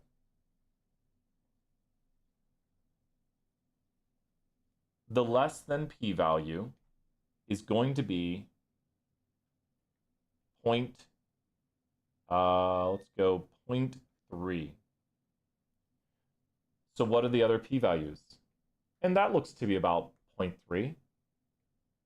So this is 30% of the curve. So what are the other p-values? I think give it a shot. Remember, practice. They're tough. The interpretation ones can be the toughest, but the first, yes. If you notice right there, the first one, the does not equals, you take the smaller, which is the less than in this instance, and you double it on the other side. So you go over here to the other side, and that gives you another 30% over here, and it would be 0.60. So it's double the smallest. And the second one, you go and you draw the other side of the curve because you go above the line, which is actually not shaded down there. It would just cause too much of an overlap. And you go here to 0.70. So these two p-values add up to 1, and this one is 2 times the smallest. Does that make sense? Once you've done this a few times, you start to see, and you're like, oh yeah, it's like the less than and the greater than shade above and below the spot, and the does not equals is double the smallest because it's a reflection on the other side of the curve. You just reflect whatever you have. If it's 30%, it'll be 60% because it's double the smallest. So really good checks on these. This shading right here, the way JMP does it, they're trying to show you multiple tests at one time. So that's why it's confusing, but watch this. It might be easier if I go here. Is there p-value animation on this? We should have p-value animation. I can do it on another test. Tell me if this helps. Test mean, so let's go here and do 6. Okay, so now let's go here and go p-value animator. Okay, so here is the less than test. So does not equals is correct, is a two-tailed. We call it a two-tailed, not a two-sample, two tails. And so think, if the p-value right now is, let's say, 16%, what is going to be the does not equals test? So I'm just calling it 16 for ease of understanding. If it's 16% right now for the less than test, what is the two-tailed does not equals test going to do? Like what percent would it be when I go to the two-tailed test right here, the two-sided? What would it be called? What percent would it be? It's 16% right now, and it's going to be what, 32? There you go. And there's decimals we didn't carry, but 0.32, 32%. If the low side right here is 16%, then what would be on the high side? If the low side right here is 16%, what would be on the high, like a greater than test? 84. Now, you want to know something interesting? What do you notice about this being 32%? What percent of the area is contained in the middle if this is 32%? This is not a testing question, it's a theory question. If 32% is on the outside, what's in the middle? 68, right? What do you notice the z-score was for this? It's basically what? The z-score is basically what? Because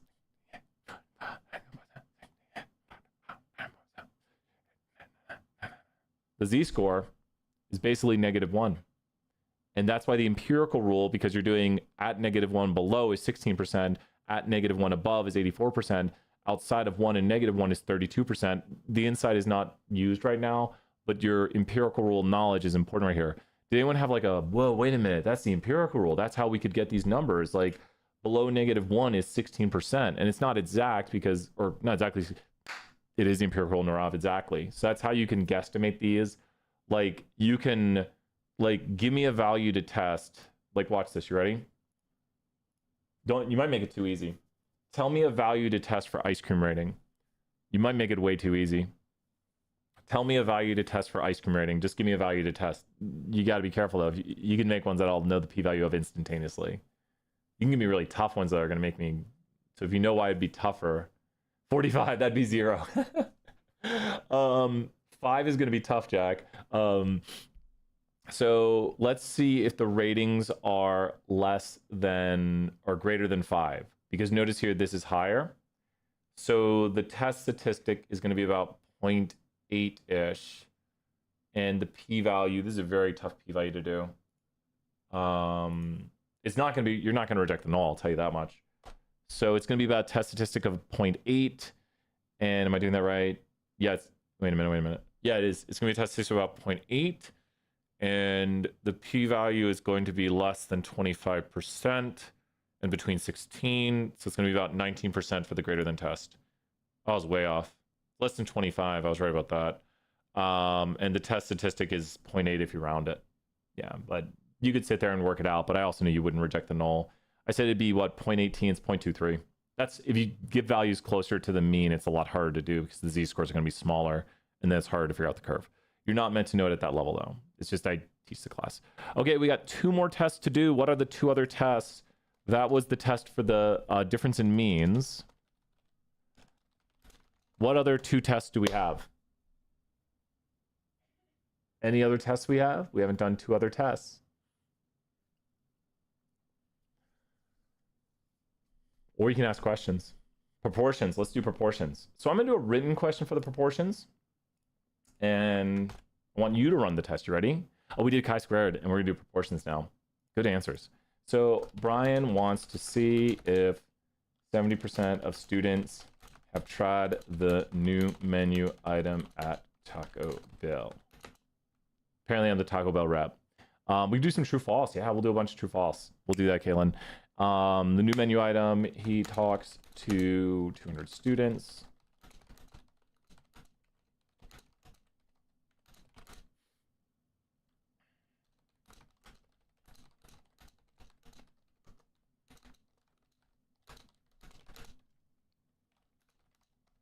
Okay. In the hacks method, what is the first step to doing it? If you're in my class, you know the hacks. There were 12 points total. 12 points total. 40-something questions on the test. What's the first step? What is the first step? 43? Thank you, Alan. What is the first step of the hacks?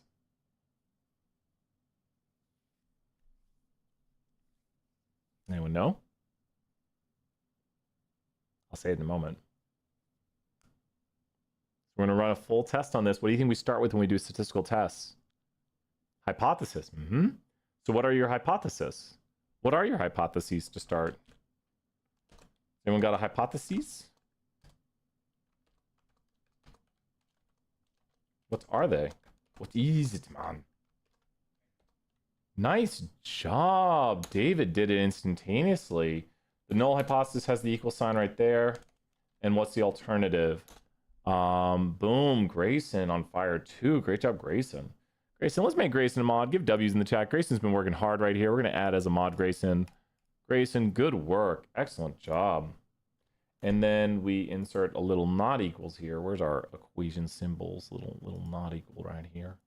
Just a little Grayson Salt Bay. Not equal right there. 0.7. Okay. What is the notation for this 0.70? What is the notation for this 0.70? What is this 0.70 in notation? Very important to know, especially with what we're about to do. So this is hypothesis. It's not p hat. Good answers, Jake, right there. It's not p hat. It's not p hat. It's not p hat. Everyone's writing p hat, but it's not. It's not p hat. It's not p. It's hypothesized to be p. It's not p. Reviewed this yesterday and a lot we didn't. David got it's p naught. It's p naught. So it's p naught right there. And so this is we would call it the hypothesized true proportion. It's going to come up here soon. P naught's in the chat. So it's p naught, which stands for hypothesized true proportion. It's that whatever value you hypothesize is true. And so what is this value? Well, what is the next step? And I've already started it. What's the next step right here?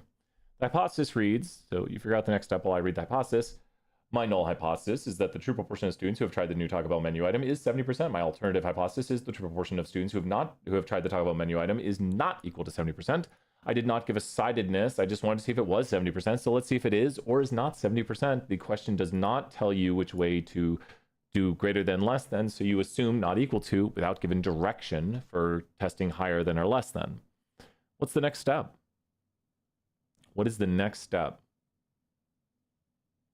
What's the A stand for?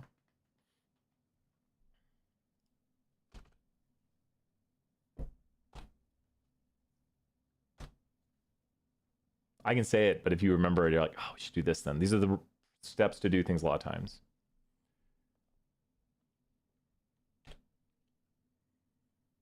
Annotate notation. Yep, annotate that notation. So what do we got right here?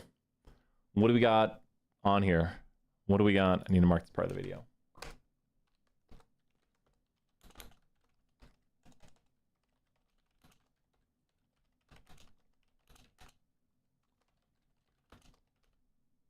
What we got? N equals 200. Yep. Nope. What else we got? And there's one more we're going to be missing here in a second. What else we got? So we're missing one more thing. Boom! Andrew got it right there.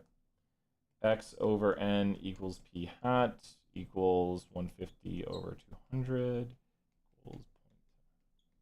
And think about this as you're saying it. 75% of the sample has tried the new menu item because we're all eating Taco Bell because reasons. That's why.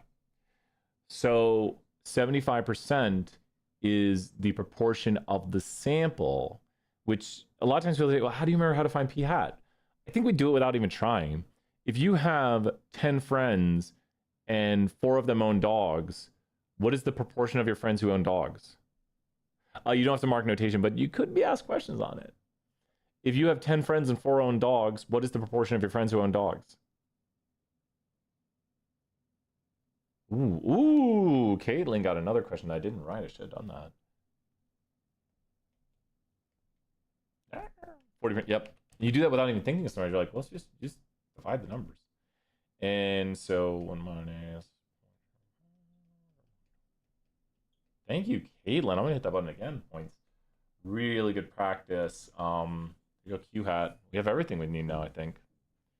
So now you have to check your conditions. Condition 1, I better have talked to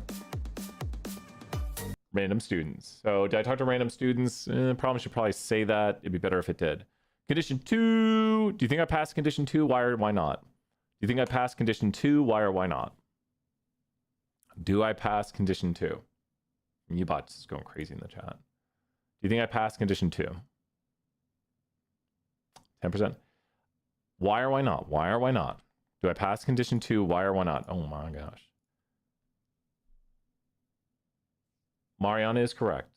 We pass condition 2 because 200 students is less than 10% of all UT students. Does that make sense? There's a lot of students at UT, and 200 students is less than 10%. There's probably more than 2,000, which if you sampled 200 of 2,000, that'd be exactly 10%. 200 students is less than 10%. And you would need the capital N, which is the population size, which maybe like 35,000 or something. So we have way less than 10%. And Andrew's doing the last condition right here. And good job. Excellent work. Andrew has already done it and did the quick solve even maybe of it, because the last condition is success/failure, which you technically do via n p hat and is greater than or equal to 10, and n q hat is greater than or equal to 10, and you will solve that and get 150, which is x, and you'll get 50. And notice these two numbers have to add up to 200. So your amount of successes and your amount of failures add up to your total sample size. So that's always a good check right there. So we definitely pass that. They are both greater than or equal to 10.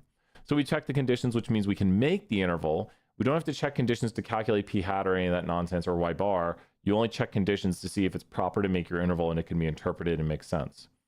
So now we have to solve the test. So this was check conditions. Solve the test. The formula on the formula sheet is p hat minus p naught over p hat. Oh my gosh. Not over p hat, it's over p naught, because p naught is assumed to be true. This quantity is technically known as a standard error of p hat because it's based on the truth. And so someone find the z-score for me. I'll start highlighting down here. Find me that z-score. Bring me the z-score.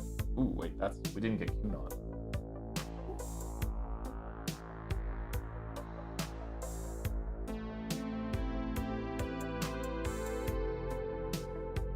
Find me the z-score.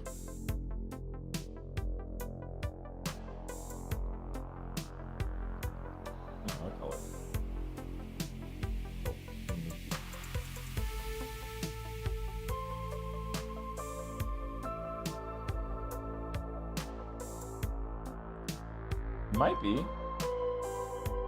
lot of times people make one error on the standard error. Good work. We doing what we're looking at? We could do that. We could do one of those. Here we go. So the Z star. Ooh, we got slightly different answers. And I'm guessing the right answer is. The standard error is the largest when it's closer. I'm trying to think theoretically which one of those answers is correct. They're both very close, and it's going to be a close call. Sample proportion, that's not sample proportion. Sample minus hypothesized over, I'll disappear and I'll zoom in, that's music. Sample over hypothesized. I'm making a party. Over P naught times Q naught over N. Guessing it's the 1.54, yeah, it seems right. If you put in the wrong values for the standard deviation, excuse me, then you will get the wrong number down there. So 0.7 times 0.3 divided by 200 square root, and that's 0.05. Oh, yeah! There we go. So 1.54. That is going to be a p-value of about 0.062.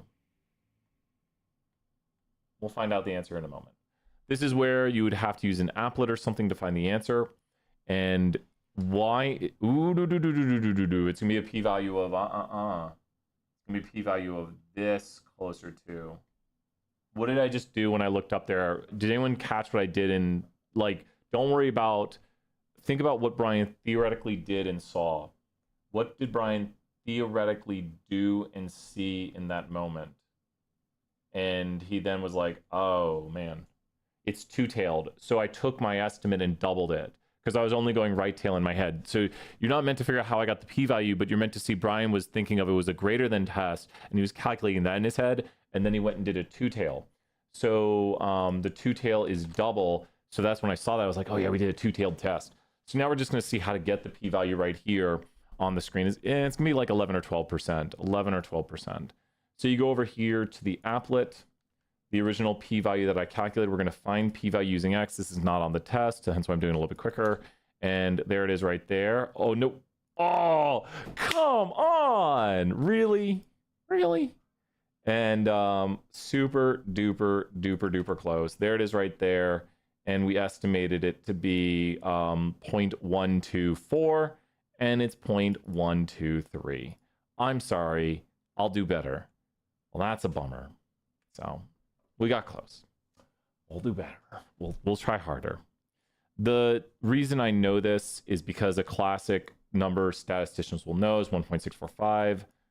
I knew that is going to be 10%. So I know that, and you can carry out more decimals. It's very much 10%. And then I knew the number you knew, or no, I know another number, 1.2816. That's going to be 20%. So I knew it was closer to 10%, and that's how I estimated. So that's 20%. What's happening? This is how I can estimate, and then we'll do the conclusion right here. This is how we could estimate p-values. Don't worry about that, so I'll try not to talk about that. What you should know is the following, is that if you were to draw this out with the z-score you found, you would go down here to your curve, and you would mark on it where you landed. Does that make sense? You would take this value right here, and you would mark right here, and you'd plot to the right, and then you would do a value just as extreme on the other side and plot on the other tail. Here's what you should know. You're doing it this way because it's a what? Why have I drawn it this way? So this is important knowledge right here. Why have I drawn it this way? I've drawn it this way because why? I've drawn it, that's the z-score we found, because it's a two-tailed test. And we can't ask you to find p-values directly on the test, and this one's an iffy one. It would be a very bad test question. Had the z-score been something like 4, what do you think the p-value would be? Had the z-score been something like 4, what would you estimate the p-value to be? Had it been something like 4, remember the normal curve, we only go out 3 standard deviations really. So if it had been something like 4, you'd be way over here, and your p-value would be basically what? It'd be super duper low, because I'm way less than 0.05. So we can give you extreme things which lead to crazy z-scores, and then you could be like, well, that's off the curve. Because if you do a quick drawing of it, or you went to an applet, which you don't use applets on the test, but you should understand theoretically what the applet's going to draw, you're not even going to see it, and the p-value is basically 0. So you should be able to do a drawing. Does everyone understand how I can do a quick sketch of what I expect the applet to look like? So if you go back to the applet and undo time right here, you can see when we put the applet answer in, we got the following answer. And there is what the applet shows. And here is my drawing that I did in seconds. Does my drawing look something like the applet? Oh, thank you right there for answering the question. Because we were testing to see if there was a difference. Great job, Andrew. Does everyone understand how I did a quick little sketch of it?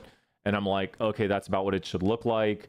And we don't expect you to calculate p-values like I calculate them. So knowing now that the p-value will be low if the z-score is extreme, the p-value will be high for smaller z-scores.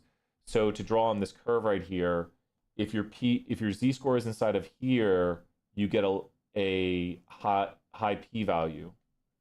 So this is low z-score, high p-value areas. And then over here, it does depend on sideness of a test. Over here is high z-score, low p-values. And it can be on either side if it's extreme. Does that make sense? Like the sides of the curve are when the p-values are higher. And, excuse me, I misspoke. The sides of the curve are when the high z-scores and low p-value. Does that make sense here? In the center of the curve, you would have a low z-score, like a z-score of 0, and then p-value. Because if your z-score were to land right here, let's say, and you did a greater than test, your p-value is this. You see, that's a high p-value. That's the theory behind it. If you have a low z-score, which is the difference you observe, then the p-value will be high because your difference was likely by random chance because it was a small difference. But yeah, so that's the way the curve works with whatever you get. So what would we conclude? P-value was this right here. So what would we conclude on this test right here with this p-value of sorts? Low p-value. Correct, you'd be far from the expected value, exactly. Andrew's right. What would you conclude for this test? You fail to reject the null, and probably for if using alpha of 0.05. So I do not reject the null that 70% of students eat at Taco Bell because my p-value of 0.1228 is higher than my alpha level of 0.05. This means I do not have evidence that more than 70% of students that have had the new menu item at Taco Bell. So once again, I do not reject the null because my p-value of 0.1228 is higher than my alpha level of 0.05. This means I do not have evidence for the alternative that the percent of students who have had the new menu item is greater than 0.05. I think there was another question too. Really good stuff. Does that help out the conclusion statement to this? Please ask questions if you have them. Oh my gosh, Caitlin is different then. Let me restate this. I'm gonna write it out. Sorry, Caitlin. Okay, so let me write this as I destroy that output. Caitlin is right. So it would be, I do not reject the null because my p-value of 0.1228 is higher than my alpha of 0.05.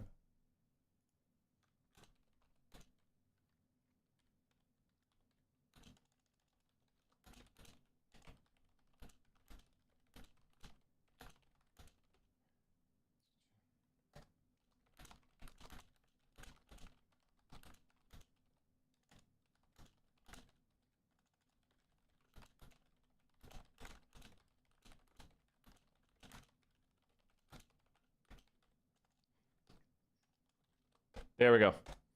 Amazing job right there. Amazing.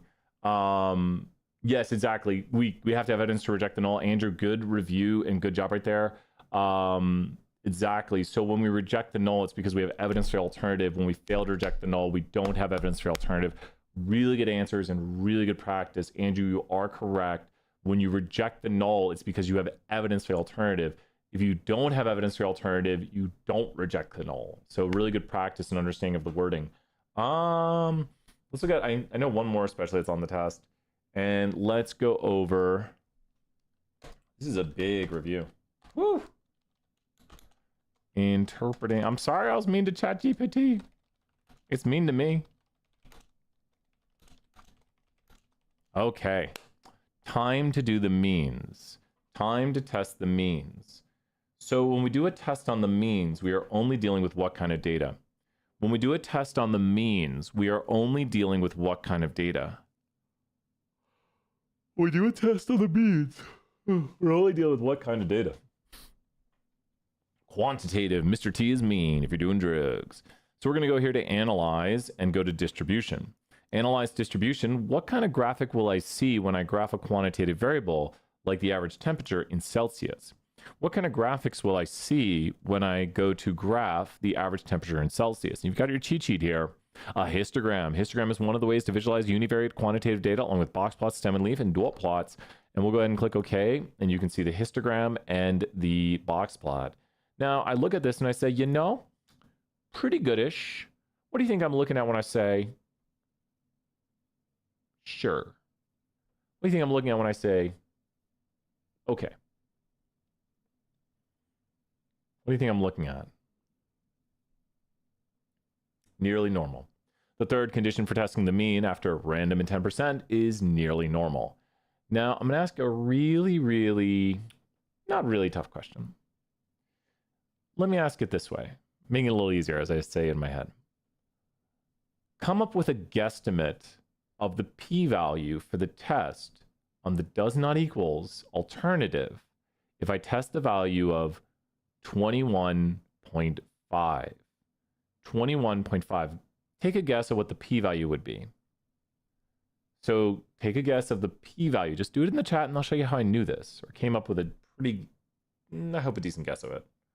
What do you think the p-value would be if we test 21.5 for the does not equals alternative? do you think the p-value would be? Don't worry about any, just take a guess. We'll see if anyone guesses what I would guess. I'm trying to think as I go through it, and I'm like, 68%? 68% is a guess? Any other guesses? So we're going to test 21.5. Everyone's saying 68. 68 is not the answer. So how could you test 21.5 without running a test? Caitlin is on fire right there. My gosh. Caitlin's already answered the question. But reverse it, Caitlin. It's contained in the interval. You're right. But wait a minute. If it's in the interval, we what it? If 21.5, you said it's in the interval, right? So if it's in the interval, we what the value? If we want to test 21.5 and it's in the interval, and Jack's got it right there. So Caitlin, you figured out what I'm going with, where I'm going with this, then you don't reject it. And the p-value, no, that you got the theory part. The theory is the important part. So you just got to like, you got all the clay. Now you're just molding it into what the knowledge. So you're right. You look at the interval and you say, well, it's in the interval. So the p-value would have to be greater than what? If it's contained in a 95% confidence interval, if a value is contained in a 95% confidence interval, then we could not reject it on a test done at what alpha level? If it's contained in a 95% confidence interval, it would have to be higher than 0.05. Now, I'm going to change the value to 21.55. 21.55, is it in the interval, yes or no? Is 21.55 in the interval, yes or no? Is 21.55, is it in the interval? It is still in the interval, right? It is in there. Is it really in there or just barely in there? Is it really in there or just barely in there? I would say it's walking up to the line and being like, I'm going out the interval. You said, don't do that. You don't do that. It's bad value. So with that, what do you think the p-value would be if it's just barely in the interval? So give me guesstimates of the p-value if it's just barely in the interval. And you'll see how I sometimes do these things myself. So 21.55 is the value we're going to test for the true average temperature. And we're going to see if it's different than that. So guess the p-value. Mariana, good guess. That is the theory. Mariana, you've done a good theory right there. I'm going to say 0.065. And Andrew's saying it too. That's the theory. That's what I wanted you to see. 0.065. Watch Mariana be closer. We'll throw a lot of points. We'll do it either way. And there it is. 0.065, 0.063. We're going to hit every point button. Mariana, you understood the theory. And there's the p-value right there for the does not equals test. So now what if I were to test 21.6? If I were to test 21.6, just go with me on this. What do you think the p-value for 21.6 would be? If I test 21.6, think about where 21.6 is at. So what would be the p-value for 21.6? Just go with me on the theory. You're learning, like, you can look at an interval to see if you reject a value or not. There you go. And add the 0 right there, yeah. Yeah, it's just a little bit below 0.05. Does that make sense? Mm-hmm. And do you see how you can be like, oh, well, that's outside the interval, so we can reject it at the 0.05 level because it's not contained inside of a 95% confidence interval. So if we did a test on it, obviously the p-value of it has to be lower than 0.05 because it's not contained inside of a 95% confidence interval. So we'll do a more logical value than 21.6. Tell me, do you reject 22 or not reject 22? Before I run this test, do you reject 22 or not reject 22? You can instantly do it by looking over here. Do you reject 22 or not reject 22? You reject it. It's not in the interval. Okay. So we're doing the two-tailed test to see if the temperature is equal to 22 or not equal to 22 degrees Celsius. So help me write out the result right here. How would you interpret this? How would you interpret this? Interpret the result of the two-sample test as I plug in my phone. Interpret the results of the two-sample test. Plugged in phone.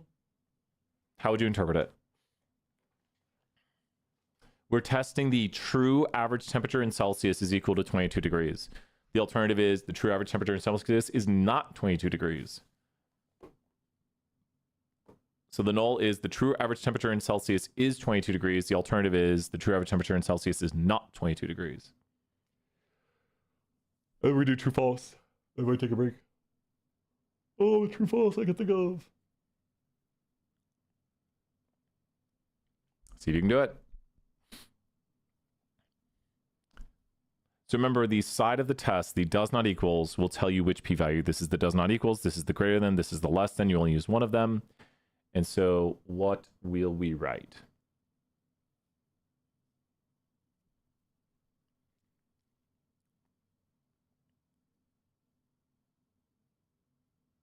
I reject the null hypothesis, and then make sure to state what it is. Maybe due to character limits, I understand. So I'll fill in some blanks here, Caitlin. I reject the null that the true mean temperature in Celsius is 22 degrees because my p-value of 0.0018 is less than 0.05. This means I have sufficient evidence for my alternative that the true, or excuse me, this means I have sufficient evidence for my alternative that the true mean temperature in Celsius is not equal to 22 degrees. I reject the null that the true average temperature in Celsius, you could write that, is equal to 22 degrees. My p-value 0.0018 is less than 0.05. This means I do have evidence for my alternative that the true average temperature is not equal to 22 degrees. Great job. Does that make sense? And make sure to give p-value. Make sure to give null. Make sure to give alternative. Make sure to give alpha. Say again the four things, and you can basically group them together. You can think of the first two together because they're the this and the this. So when do we use confidence levels in interpretations? Or confidence intervals. That would be, and this is, you don't write all of them at one time. A test does not use a confidence. You can do a confidence interval test, but that's not how we interpret tests.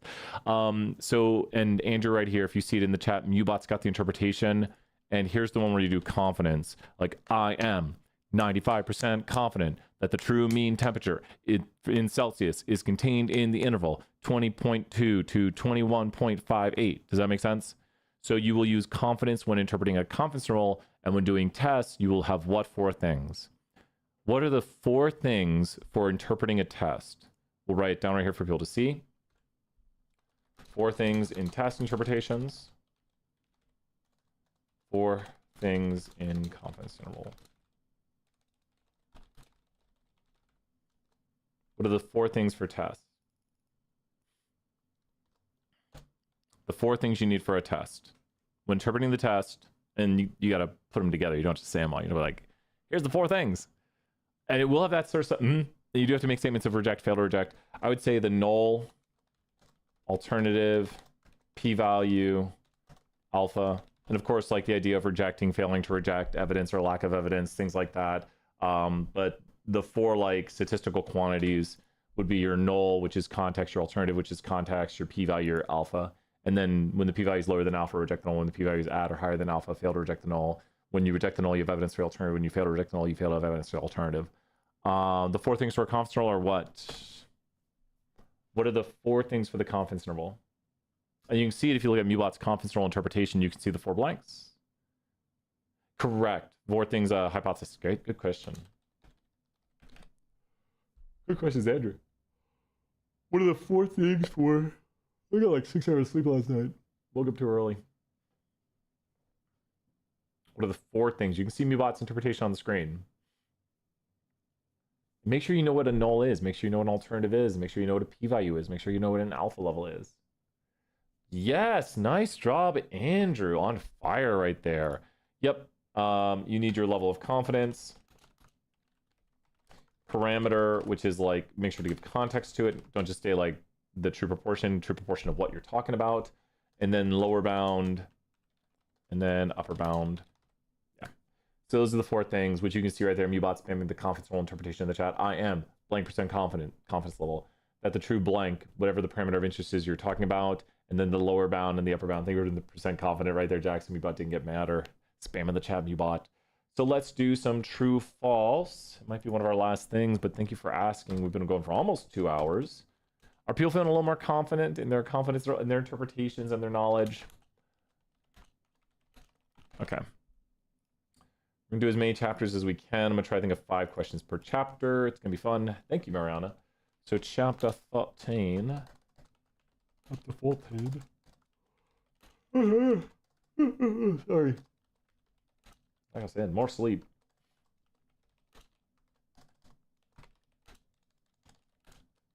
Okay. Questions. Each of these are a true false. Oh, you literally. Well, Caitlin, you've been doing great. You've been answering a lot of great questions. Okay.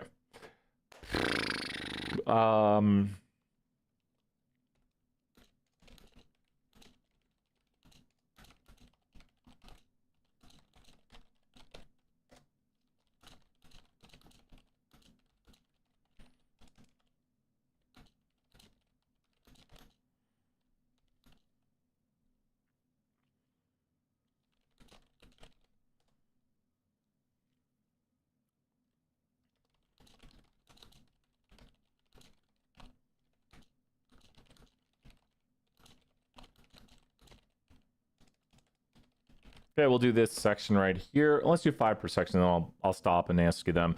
And yeah, try to figure these out while I'm doing them. Try to think.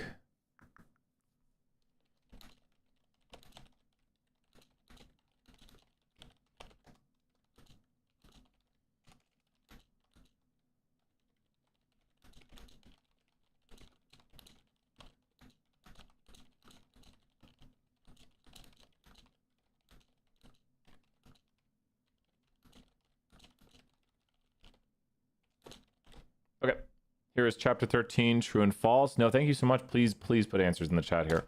Okay, so here's the first set of trues and falses. The null proportion is decided by the researcher. True or false, and why? No chapter 18. I don't even know what chapter 18 is. It's probably a, I don't know what it is. Oh, it's probably paired t-test. But it's the paired t-test. So the null proportion, what is the notation of the null proportion or hypothesized proportion? What is its notation? What is the notation of null proportion? What is the null proportion notation?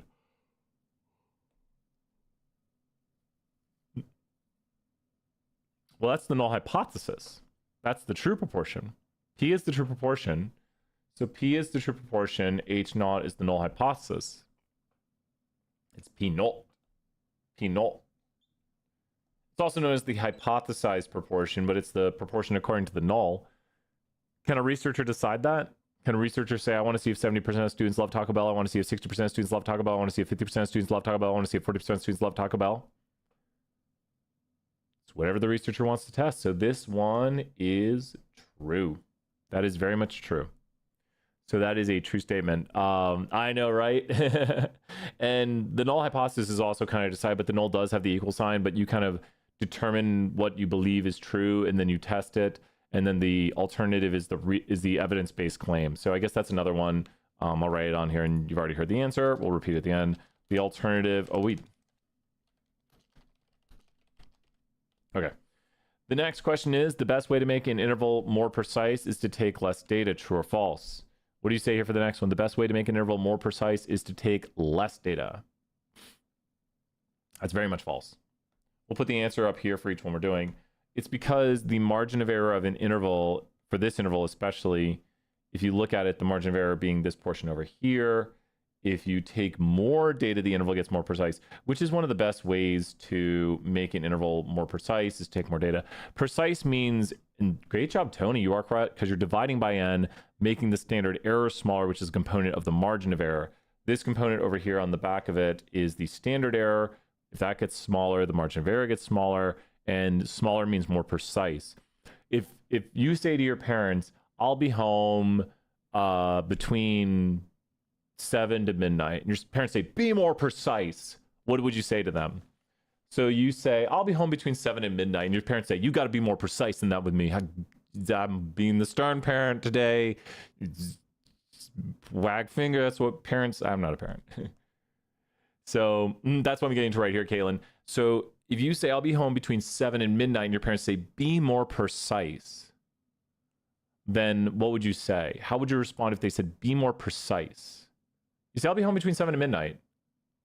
And you could say by 10, that's a smaller interval, between 7 to 10. Or I'll be home between 9 to 10. Does he hear that's more precise? I'll be home between 9:05 and 9:10. That's super precise.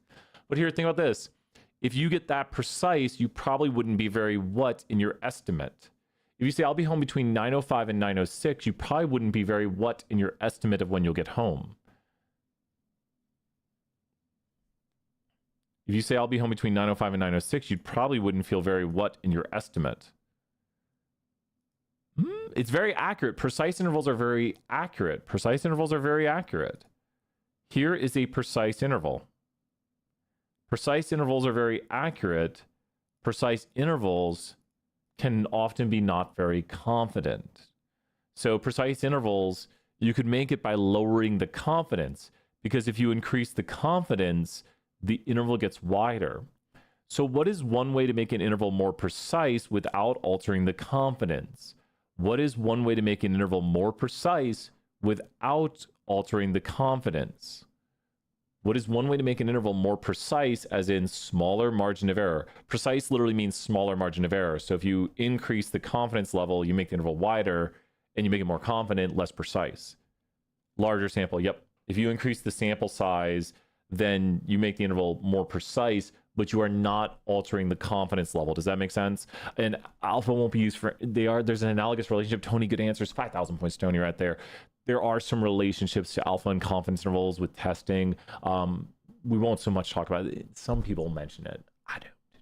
So, and Tony, great work right there. Good practice. The best way to make an interval more precise is to take more data. So we'll put true on this. Taking less data would make it less precise, so that makes it false, but it's a true statement if you say getting more data is a good way to make an interval more precise. Altering confidence will make the interval wider. Lowering confidence makes you less confident, but does make the interval more precise. What making a confidence interval a more confidence interval is less precise. So if you have an interval that is more confident, it'll be less precise. True or false? Don't worry about being wrong. See what you remember. This is super duper true. Because you can see less confident. Wait a minute. Wait. More confident. Yeah. Correct. I was worried there. More confident, less precise. And you can see it visually right there. If you go more confident, the interval gets wider based on the z-score. We're altering right now the z-score of the interval, which is part of the margin of error. So the z-score, which is being calculated at the top of the screen, is getting bigger. It's part of the plus or minus on the interval. So you can see right here, more confident, wider interval. So if you go up to something like 99.99% confident, you get to ridiculous z-scores and the interval gets super duper large. Covering more area, giving you less idea of where, giving you more possible values of the truth. Tony, good answers. Covering more area, giving more possible values of the truth where you're more confident the truth will be contained within. Higher chance of containing the truth, exactly. Like combing through more possible values. Like I want you to look through 99.999% of the possibilities, so you have to look at more of the distribution because the distribution has possible values of truth versus only looking at 90% of the possibilities, looking at the middle right there. It's not a ton, but these are good chance to practice concepts. Elena, good question right there. So this is a true statement also. The researcher decides the level of confident. Wider equals more. Wider can mean more confident. More confident is wider. More confident is wider. If you get more confident, the interval will be wider. That's a fact. Wider could be due to smaller sample size or more confident. The researcher does decide the confidence level. What is the most common confidence interval to make? We might have some falses coming up right now. Maybe, I don't know. What is the most common confidence interval? You basically see them all the time, 95% confident. And that relates to the 0.05 alpha for the two-tailed test. That's why everyone usually does it. It's just because you could just run a two-tailed test by looking at it and seeing if the value's in the interval. So there is that overlap, Tony, right there, if you're thinking about it. If a hypothesized value is contained in the interval, it cannot be rejected. And this is just the analogous relationship. Is this a fact? That if a hypothesized value is contained, and we check out the previous section, if a hypothesized value is contained inside of an interval, we would not reject that value being hypothesized, and the analogous p-value would have to be higher than 1 minus the confidence level, or to us with, yeah, 1 minus, confidence level. Confidence level significant, that is true. Last one, but not least, the null requires evidence. The null requires evidence. The null requires evidence. If you believe in the flat earth, you could believe that. But here's the thing. So you don't just wish this is false. The null does not require evidence. What would we do? We'd go over here. They'd say, why are you using ChatGPT? My friend, Nathan, has the null hypothesis that the Earth is flat. Give 5 reasons for him to reject the null and have evidence for the oblate spheroid Earth.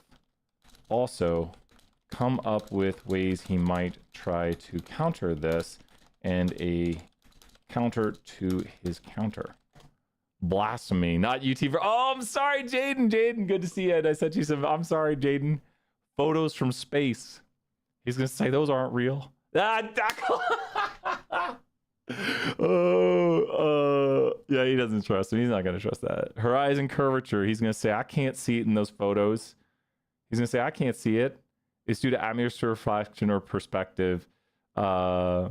But it can time zones and the sun. The sun is so small, or it's so interesting. Gravity and shape of Earth. If gravity didn't, yeah, you'd probably say gravity doesn't exist. Top of dropity. The shadows come from another object, not Earth. Lunar eclipses. So craziness right there. Interesting. You've hit your free limit. No, that's a bummer. That's a bummer. Let's do another set of questions right here. So,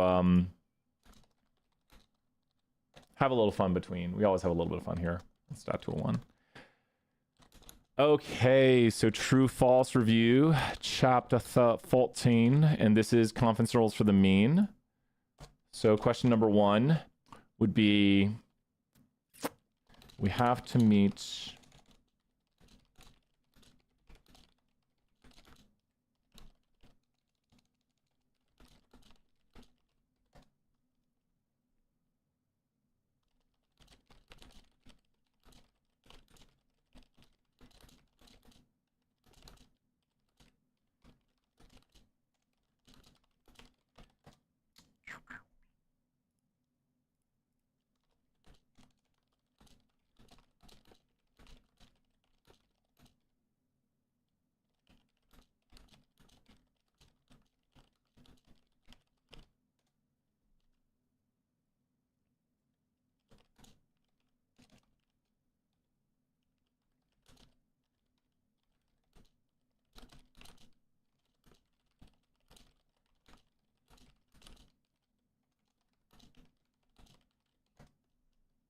What do you think? Any ideas on these?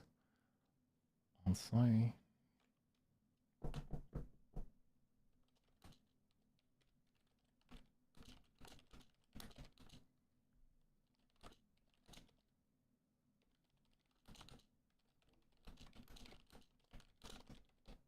Yeah. Oh. Kind of. We have to meet the nearly normal condition to find the sample mean. If I'm 42 and my brother is, oh man, he's 40. Well, he's 44. Let's say that. If I'm 42 and my brother's 43, what's the mean age? Sometimes it helps to not know stats.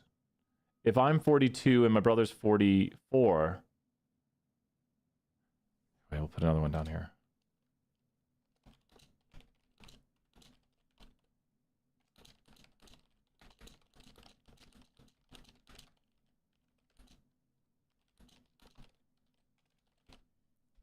It's 43. Did you check any conditions? Did you check any conditions? Yes or no? Did you check any conditions? Did you check any conditions to figure out the mean age of me and my brother, which is a sample? Do you have to learn? You have to check conditions before you calculate the mean, before you average numbers. I mean, you should understand if the data is normally distributed, things like that, because then the mean might be skewed by certain values, but you can just always find the mean. You can just find the mean of any values. So the answer here is false. You do not need to check conditions to find the sample mean. Why do we check conditions? To see if we can use the t-distribution. Checking conditions lets us know if we can use the t-distribution. Does that make sense? You check conditions to see if you can use the t, which was created by who? Where did he work? SWG is his initials. Who created the T and where did he work? That's another question sometimes on the test. William Seeley Gossett. Guinness Beer. Guinness Beer Gossett. William Seeley Gossett right here. Guinness Beer. Over 100 years ago. I'm not giving you money, Wikipedia. There's his plaque right there. William Seeley Gossett, chief brewer and chemist, statistician, Guinness Beer. You're right. Worked at a beer company about 100 years ago. Great job, Jane, right there. Shout out to Jaden in the chat. And yeah, so Guinness Beer, William Seeley Gossett created the T distribution. And we check conditions like the nearly normal to make sure we can properly make the interval based on this distributional analysis called parametric statistics, or within the realm of parametric statistics. So now we get to the next one. When doing a confidence interval, we have to see if the p-value is less than alpha. True or false? When doing a confidence interval, we have to see if the p-value is less than alpha. True or false? When doing a confidence interval, we see if the p-value is less than alpha. True or false? I'll make it through. Sleep good tonight. False. That's when doing a hypothesis test. Hypothesis tests look at p-value less than alpha. Confidence intervals just creates a lower bound and upper bound to estimate what the truth might be with a percent of confidence level that we have. The only way to make an interval more precise is to lower the level of confidence. True or false? Great job, Andrew. Yep. The only way to make an interval more precise is to lower the level of confidence.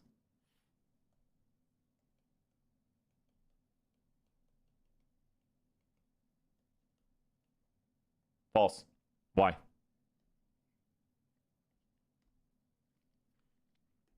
Precision is small margin of error. Yep. Increase sample size. There you go. We can increase we can increase the sample size, and that will lower the margin of error. The margin of error is larger margin of error is less precise. Smaller margin of error is more precise. So decrease the margin of error by increasing sample size. Probably one of the best ways to make your interval better, but that costs time and money sometimes, why we don't do it. The analogous two-tailed test for a 90% confidence interval would have a 0.10 alpha level. True or false? And then how do you know this? It's a review from a question we just did.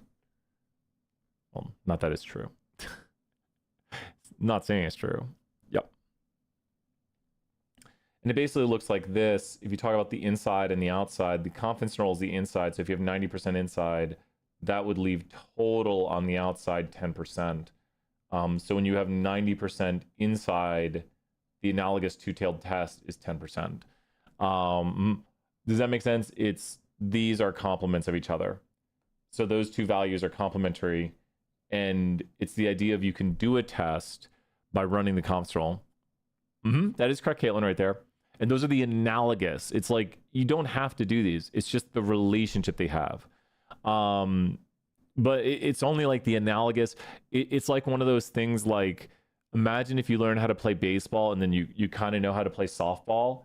It's like they're two different things, but basically pitching in baseball is basically pitching in softball. So a confidence interval can basically run a test. They're two different things, but you can do a test by looking at the interval and seeing if the value's in the interval. So you're basically doing it. It's like, well, I'm kind of doing the other thing anyways, so you can do it. Like you can just test values by looking at intervals and seeing if they're in there and then figuring out if you reject or don't reject. It's one of the harder things. Like we did some of it earlier, like conceptually, just if you start to blend it too much, you'll be like, well, what's my alpha level for my confidence interval? Like there's an analogous, like if you wanted to do a test by looking at it, you could. You don't have to though. It's not required. It's just a stat skill. The T interval can be used to test the proportion of students who love Taco Bell. True or false? The T interval can be used to test the proportion of students who love Taco Bell. Like, do you love Taco Bell? I need to eat more Taco Bell. As much as I talk about them. That'd be a bad idea. I'll gain a bunch of weight. That is false. Mr. T is not happy about that. Because do you love Taco Bell is a yes-no question. T-tests are for means. So proportion is categorical. Nope. So we're not going to use the T-test for that. Or T interval. T-test, T interval. And you do T means mean, interval for it, or test. Does this have to? Yes, Jaden on fire. Good answers, Jaden. And then when making an interval for the mean, we have to see if there's at least 10 successes and at least 10 failures. When doing an interval for the mean, we have to see if we have at least 10 successes, at least 10 failures. What do you think? What do you think? Why false? Why false? Wait, what? Why false? Why false? When doing an interval for the mean, that's for proportions exactly. It's only for proportions. And great job right there. We would use the nearly normal when doing the mean. So this is false. Okay, moving on to the next section right here. We'll mark it. Good. True false is right there. About 10-ish minutes per section. Any more questions after this? We'll probably be wrapping up. I'll grab some lunch. Maybe I'll get some Taco Bell. Okay. It's gonna be a busy day. Okay, oh my gosh. We'll do it. We'll do it. You ready? Thank you everyone for being here. You use nearly normal, correct.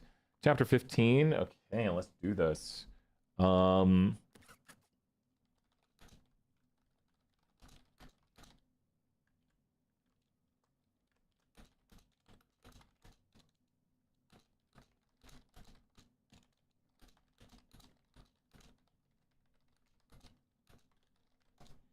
Tricky questions, watch out.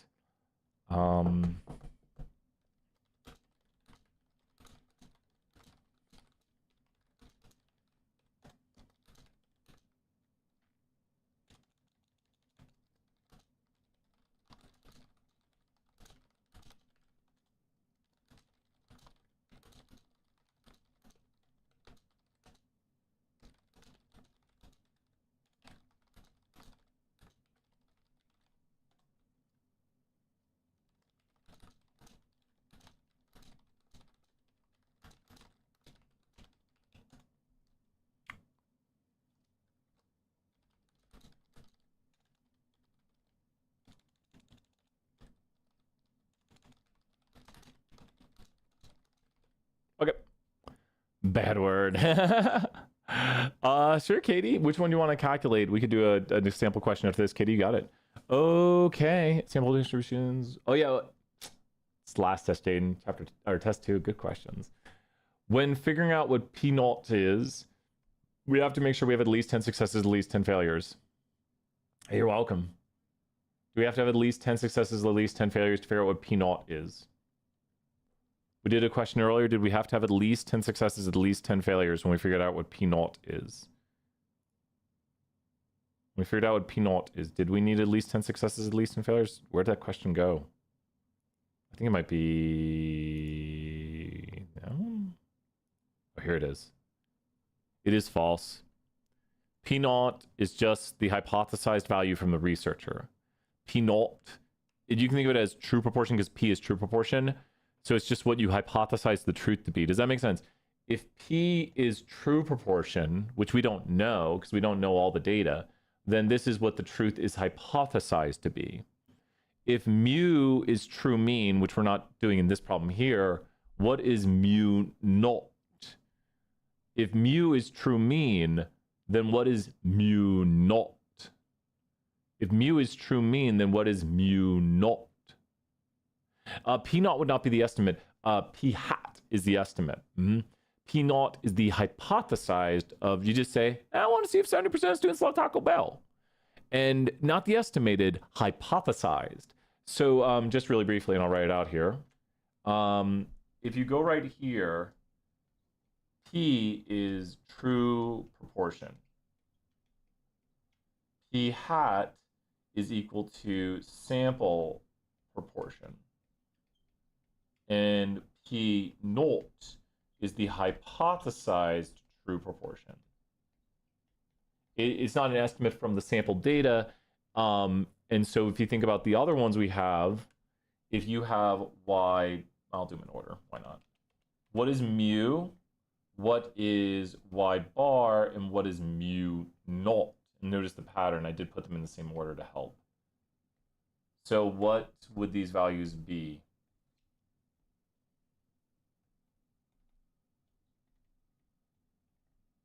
So what are the values down there going to be? What is mu? What is Y bar? What is mu naught? Any ideas? Yeah, that's it. So mu is the true mean for all the data. If you went to the registrar and asked them what is the GPA of UT students, they'd have the true mean because they'd have all the data. Y bar is the sample mean. If you talk to 100 students and you get a sample size of 100, you'd have a sample mean like the sample mean of your 100 students. And then right here in Molly, good answers. And this is the hypothesized, whatever we guess the true mean to be. Like, I think, you know, UT students have a 3.6 GPA. That is what I hypothesized. So is the hypothesized based on data? Is the hypothesized value based on data? When I say, I think students have a 3.6 GPA, is that based on data? No, you just, great job, Heather, right there. It's not based on data. It's just you're hypothesizing it. And then you test it. So you could call that the value you're testing also. And then this is the one you're comparing it to. You don't know what the truth is. Does that make sense? And the researcher comes up with those values. They come up with what they hypothesize to be true, and then they test it. So does that make sense? Like, you won't know the truth unless you collect all the data. And the point of statistics is to make inferences about the truth with a sample. So we do statistics because if we don't have the population, we don't know what the truth is. But statistics allows us to make an inference into the truth and say, I think this could be the truth, or I don't think that's the truth. And we either reject that value or fail to reject that value that we're testing. That's how we do stats. That's how we do the stats. Okay. So when figuring out P naught, we have to do 10 successes, 10 failures. That's false. P naught is just whatever we come up with. We will accept the null when the p-value is high. What should we do when the p-value is high? We will accept the null when the p-value is high. What should we do? When the p-value is low, reject the null. When the p-value is high, just let it fly. And what does that mean? You are correct. That's false also. You are correct. Great answer is true. You are correct. What do you mean by that? You fail to reject. You don't reject. No accept. And accept, you think, why would you accept it? Think about if you were to talk about accepting as true, because people say, well, why can't I just say accept the null? Well, could we accept the value of 21, yes or no? And why? This is another review. Can I accept the value? Not accept. Would I fail to reject the value of 21? Your bot's getting mad. And why or why not? Look over here. I'm putting it in a certain spot. Would I fail to reject 21.1? Would I? And why? Would I fail to reject 21.1? Would I? And why? I'm testing the value of 21.1. Be careful now, we don't say accept though. Good answers. We would not reject it or fail to reject it. So we would fail to reject because it's contained in the interval. So what about the value of 21? What about the value of 21.2? Notice all three of these, or if I keep going, all four of them, you don't reject. When you say don't reject, you're saying a value is believable. Great job right there, Jaden. Excellent work. Does this make sense to say I don't reject that? Like, that seems believable. The word accept almost carries with it that it is true. That's why we don't like the word accept. Like, I accept that value. No, we're saying this value of 21 is believable. This value of 21.2 is believable. I don't reject them. I think they're plausible values of truth. So, you know, it's the problem with putting things into words that it's better to probably say all of these values are plausible values of truth that we cannot say are false. And that's what stats does, is it says, here's what's believable, here's what's not believable. And we don't accept values, we just don't reject them. We say, sure, that's believable. I don't reject it. Fail to reject. Does that make more sense on why we say don't reject or fail to reject? I really want to start a movement, let's stop saying fail to reject in stats. Like, no one says that. No one talks that way. We should just say I don't reject. And all the textbooks should start conforming to that. And then when people read this, we're like, oh, that's just the old way they used to say that. No one says fail to reject. Just say don't reject the null. The alternative is evidence-based claim, true or false? The alternative requires evidence. My friend Nathan over there thinking the earth is flat with an ice wall. I'm gonna have to bring him some what? The alternative is evidence-based. This one is true. The alternative is an evidence-based claim. The null is believed by default. The alternative requires evidence. Remember when we say I reject the null? I have sufficient evidence for my alternative. So a lot of times on Pearson, you might have had to write that or see that. I reject the null. I do have evidence for my alternative. Yep. Yeah, if we have evidence that the null is wrong, we reject it. If we don't find evidence, we don't reject it. So if there's no evidence that the null is wrong, you don't reject the null. But if you have evidence the null is wrong, you reject the null. Imagine you go out and watch Brian run a mile. It'd be really sad. I recently had to run across campus, like maybe a fifth of a mile, and it was not good. And so you see Brian run, and Brian says, I believe I'm in my high school shape. And he's all happy out here. Brian thinks he can run a 5:02 mile. Now, we all have our good days and bad days, but you watch Brian run his mile, and he does it in 15:02. What do you think you would do to the null hypothesis? Good to see you, Emma. Brian said, I believe my mile time, my average mile time, is equal to 5:02, and you have the alternative that Brian takes more than 5:02. You'd reject the null. Wow, so mean to me. You'd reject the null. You'd say, Brian, I saw you take 15:02. Now, we didn't really run stats to do this, but think about this. You'd be like, if you're a 5:02 mile runner, I'd expect you to do something like 5:02. Now, if you saw me do my miles in 5:03, would you reject the null?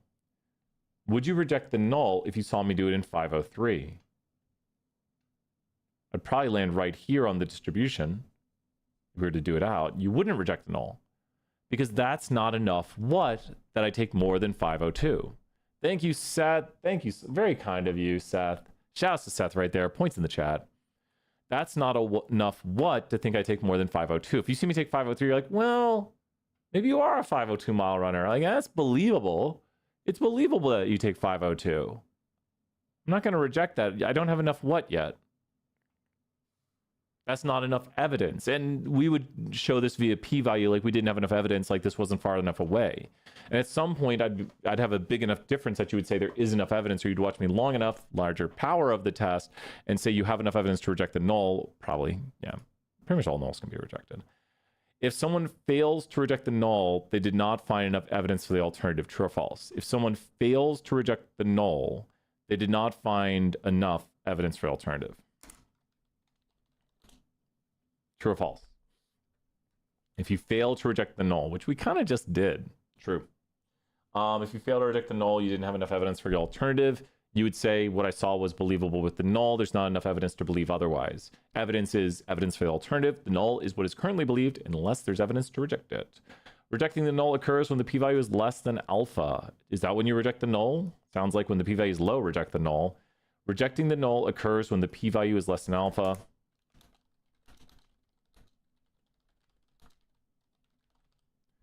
Rejecting the null occurs when the p-value is less than alpha. Very, very true. That's as true as true can get.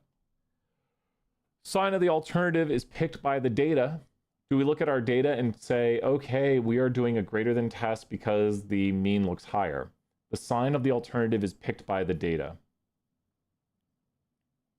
The sign of the alternative is picked by the data.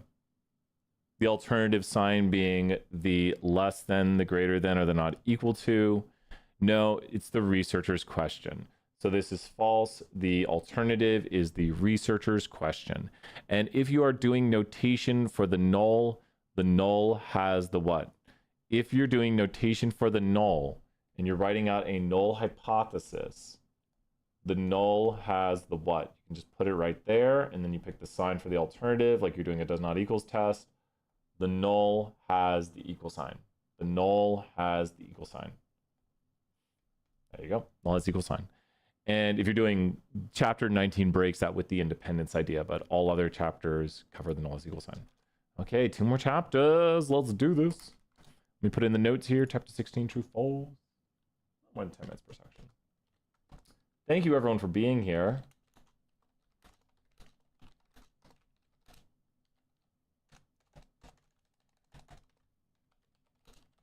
Okay, chapter 16.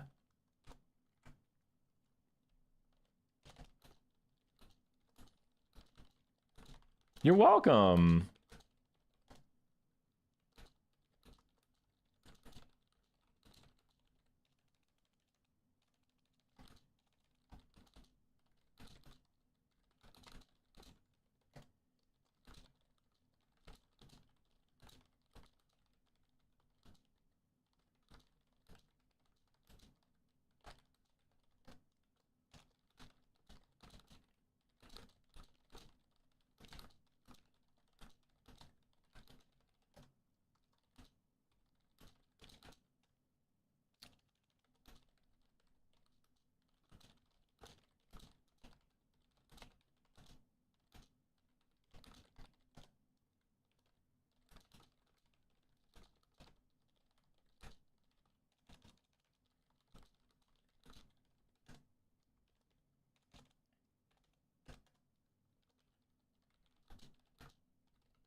Okay, let's do it.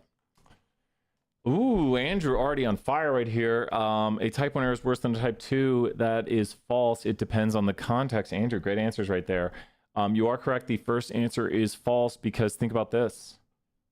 If the null hypothesis is good student and the alternative hypothesis is cheating student, in a type 1 error, the null is true and we reject it. That means I'd say a student cheated when they didn't. That's going to be a bummer for the student. In a type 2 error, the null is false and we fail to reject it. And that's going to be a bad thing for me as an educator, letting people cheat. Not letting, but failing to find the cheating. So it really depends on the context of what we're talking about, which one's worse. Number 2, a type 1 error is made when we fail to reject a false null. Let's do it. Okay, it's probably the last time this semester, but what is this? You know it, you know it, you know it. Oh, we'll see. What is this?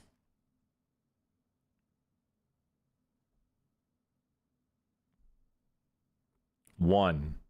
What is this? 1, and what is this? This is the memorization of it. What is this? In a type 1 error, the null is true, but we reject it. Great job, Heather, right there. What is this? What is this? What is this? What is this? Like, some people maybe haven't seen this. In a type 2 error, that's a 2. The null is false, that's an F, and we fail to reject it.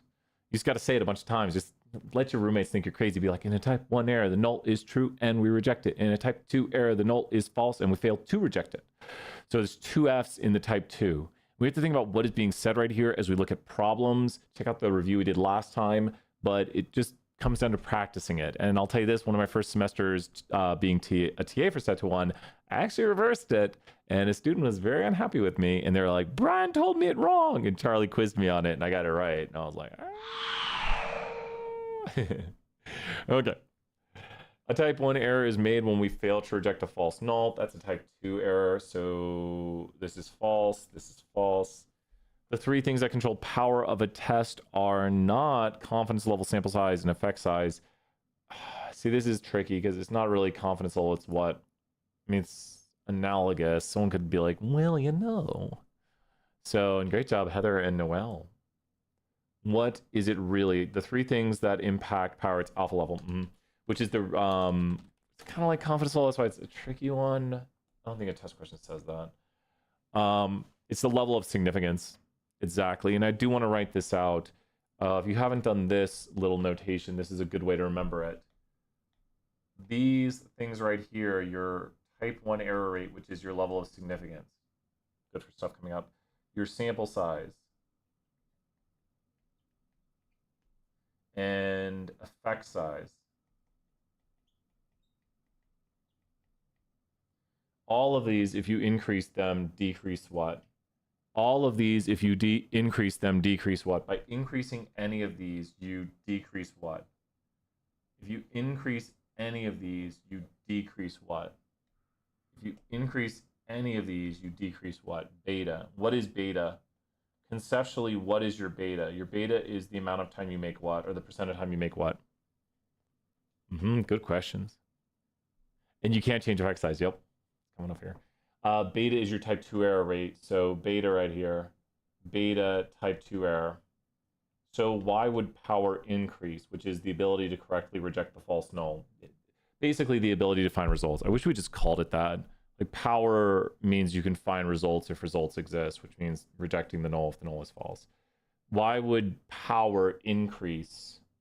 Because what is power? Mathematically, what is power? So if beta decreases, why does power increase?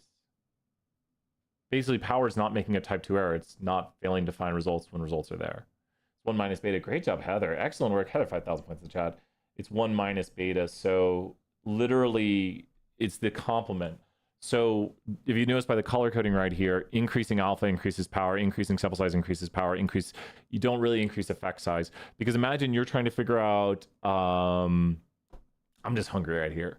So let's say you're trying to figure out which pizza your kids love. I'm about to have my nephews over. And you're trying to figure out which pizza your nephews like more. When would it be easier to figure out which pizzas your nephews like more? When would the test be easier to reject the null? Like, little kids are so weird. Remember earlier in the semester we had the pizza where it was on a saltine cracker and it had shredded cheese, and then we put some ketchup on top of it. We called that a pizza. And then we go get some real New York pizza. So this is our real New York pizza right here. It's got those big floppy slices.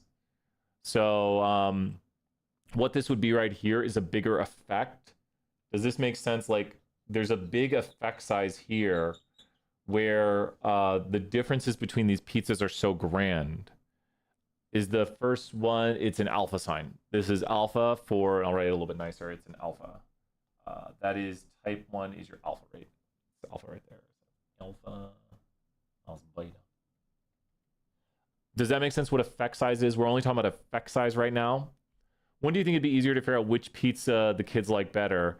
Do you think it'd be easier to figure out which pizza they like better if I give them a tiny little sample of each pizza, or they eat the 2 pizzas for like a year? Like, I constantly have them try these 2 pizzas for a year, and my brother's like, dude, stop feeding my kids pizza. And I'm like, I have to know if they have a difference. I have to figure out if I'm going to reject this null that there's a difference between the pizzas. I'm talking about the power of the test to figure out if there's a difference. The power is the ability to correctly reject the false null, the null being that there's no difference between pizzas.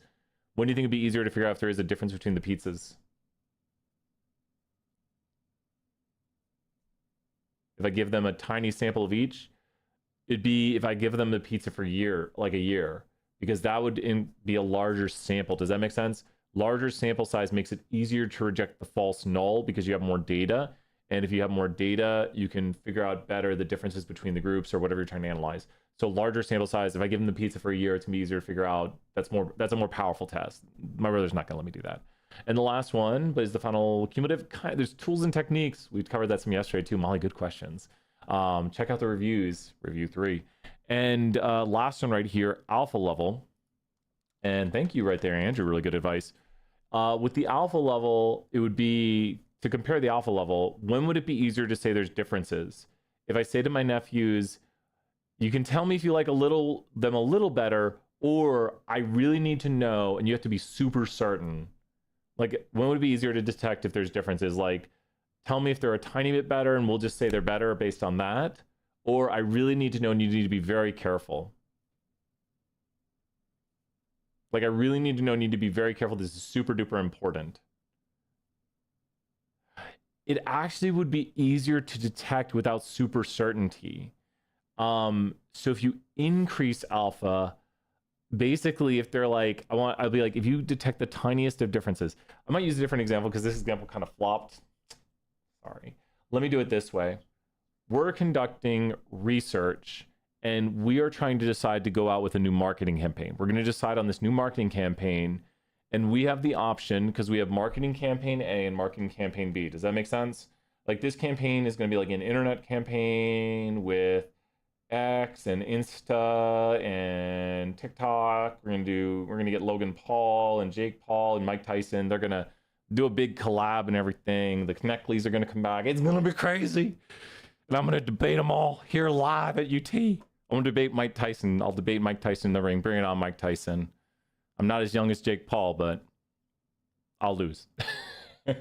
And so, campaign B is we're going to do WBIR and WUTK. WBIR, thank you, WBIR, and WUTK. We'll do classic media. Okay, so we got new media and classic media. Does that make sense what we have right here? And we want to look at the impact of getting people to buy our product using new media and classic media. Does that make sense? Who follows this test? We want to see if there's a difference in our product sales using new media, version A, or classic media, version B. Does that make sense? Who follows me on that? Because now the question becomes, let's say there's a huge difference and everyone's just on fire. They hear Brian's debating the Paul brothers and fighting Tyson. And they're like, what? Mr. T's there ringside announcing it's craziness. And the difference is so huge. Which of these concepts did I just explain to you? And it'd be easy to detect how great it is. Which of those concepts did I just explain to you where you'd be like, yeah, there's a difference, man. Campaign A was fire. Campaign B was just trash. So what concept did I just explain to you where you'd reject the null and say that there's a difference because there was such a what?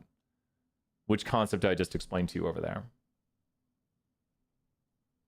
And you don't control this. This is a quantity you don't control. It's just the truth of what is between the null and the truth. Where campaign A is just like craziness. You're like, whoa, man, they sold so much with campaign A and campaign B was just a far, sorry, WTK. WTK is awesome. Shout out to WTK. We're just praising new media. Not that it needs to be praised, but we're doing a thing. No one knows? There's such a big difference between the two campaigns that we'd assume there's a big what? Over there in the yellow box, what do you think? There's such a big difference between the two campaigns. Effect size. Effect size. The effect size is the difference between the null and the truth, and the null would be that the two campaigns have the same sales. The alternative would be that there's a difference, and we don't know what the difference is. We can never figure out the truth for all campaigns for all things, but we would say that it looks like there's a big effect, a difference between the campaigns, and we don't control that. You do not control effect size. We'll see true false here in a moment, but you don't control that. So when would it be easier to detect differences? If these campaigns lasted a day or a year? And then which thing am I talking about right here? When would it be easier to have a more powerful test to see if these campaigns have differences? It's the result. It's like what there is in the data. The effect size is what is in the data. Like if you're testing a new drug and everyone gets magically better, that's a big effect, and it'd be easier to tell that the drug is good because of the big effect, and you could reject the null that the drug has no effect. But if the drug makes people a little bit better, it'd be harder to detect due to small effect size. Then you'd have to test the drug on more people. Probably don't manipulate alpha. That's a bad idea. And the year would be easier to detect because larger sample size, we'd have a more powerful test. And then also we could change our alpha level, the point at which we're willing to reject the null. And we could say something like, we'll reject the null if one campaign makes $1 more or $1 million more. When would it be easier to reject the null if we say the campaign, like we'll say that there's differences in these campaigns if one campaign makes $1 more or one campaign makes $1 million more. And that deals with alpha now. When would it be easier to detect and say, yeah, I'll say there's a difference. So if the campaign makes how much, like $1 or $1 million would be easier to detect differences. $1. And that would be analogous to having a higher alpha because you're saying I don't need a lot of evidence, because your alpha is how much evidence you need. So if you increase your alpha, you require less evidence for your p-value to be below alpha. Does that make sense? So if you're saying, I'll say that there's differences if there's even $1, well, at that point, you might make a what? If you say that there's differences and you only observe $1 because you have a very high alpha, you might be making a what between or with your result. If you really raise your alpha up, you might be making a what, which is the problem. You might be making a type 1 error because there might be no differences between the campaigns. And maybe we do this and WBIR, WTK come through and then there's a $1 difference. You're like, yep, there's a difference. I reject the null. And such a high alpha level would likely lead to a type 1 error. It's more likely that you'll have a type 1 error. Yeah, I thought that was better. I did away with the pizza one. Sometimes just an analogy hits and you're like, you remember it during the test, you're like, I remember it. The three things, it is listed there. The best way to make a test more powerful is to increase the effect size, true or false. The best way, that was kind of a mini lecture right there. The best way to make a test more powerful is to increase the effect size, true or false. I wouldn't even take one punch from Tyson. Say $1 million to take one punch, I said, thank you, I'm fine. I am happy. That is false. Sample size is better. You can't change effect size. You don't control it. It's the truth of what exists in the world. The effect of Tyson versus Brian is a large effect, so large that I would not enter the ring. A researcher can control power by changing alpha or sample size. Can you do that? Can you control power, which is the ability to correctly reject the false null? Can you control that by changing your alpha or your sample size? Yeah, you can. Those are the ones you can, and usually you want to change sample size if you can. Alpha is your type 1 error, so don't do that. Power is the ability to correctly reject the false null. Or I like to say the ability to find results when results exist, not making a type 2 error. True. Increasing your beta increases your type 1 error. If you increase beta, you increase type 1 error. True or false? Increasing beta increases type 1. True or false? Increasing beta increases type 1. It is type 2. Easy. 1, 2, A, B, positive, negative. So the type 1 is alpha. So increasing type 1 would increase, or increasing beta would increase type 1. False. There we go. We have it listed on the other page too. Okay, 2 more chapters to do. I'm gonna have to take a break. Have to get some food. Okay. Okay. Chapter 17 is the chapter over difference in means. Let me take a note. That was a long chapter. We're doing a 3-hour review today. Woo! Woo-wee!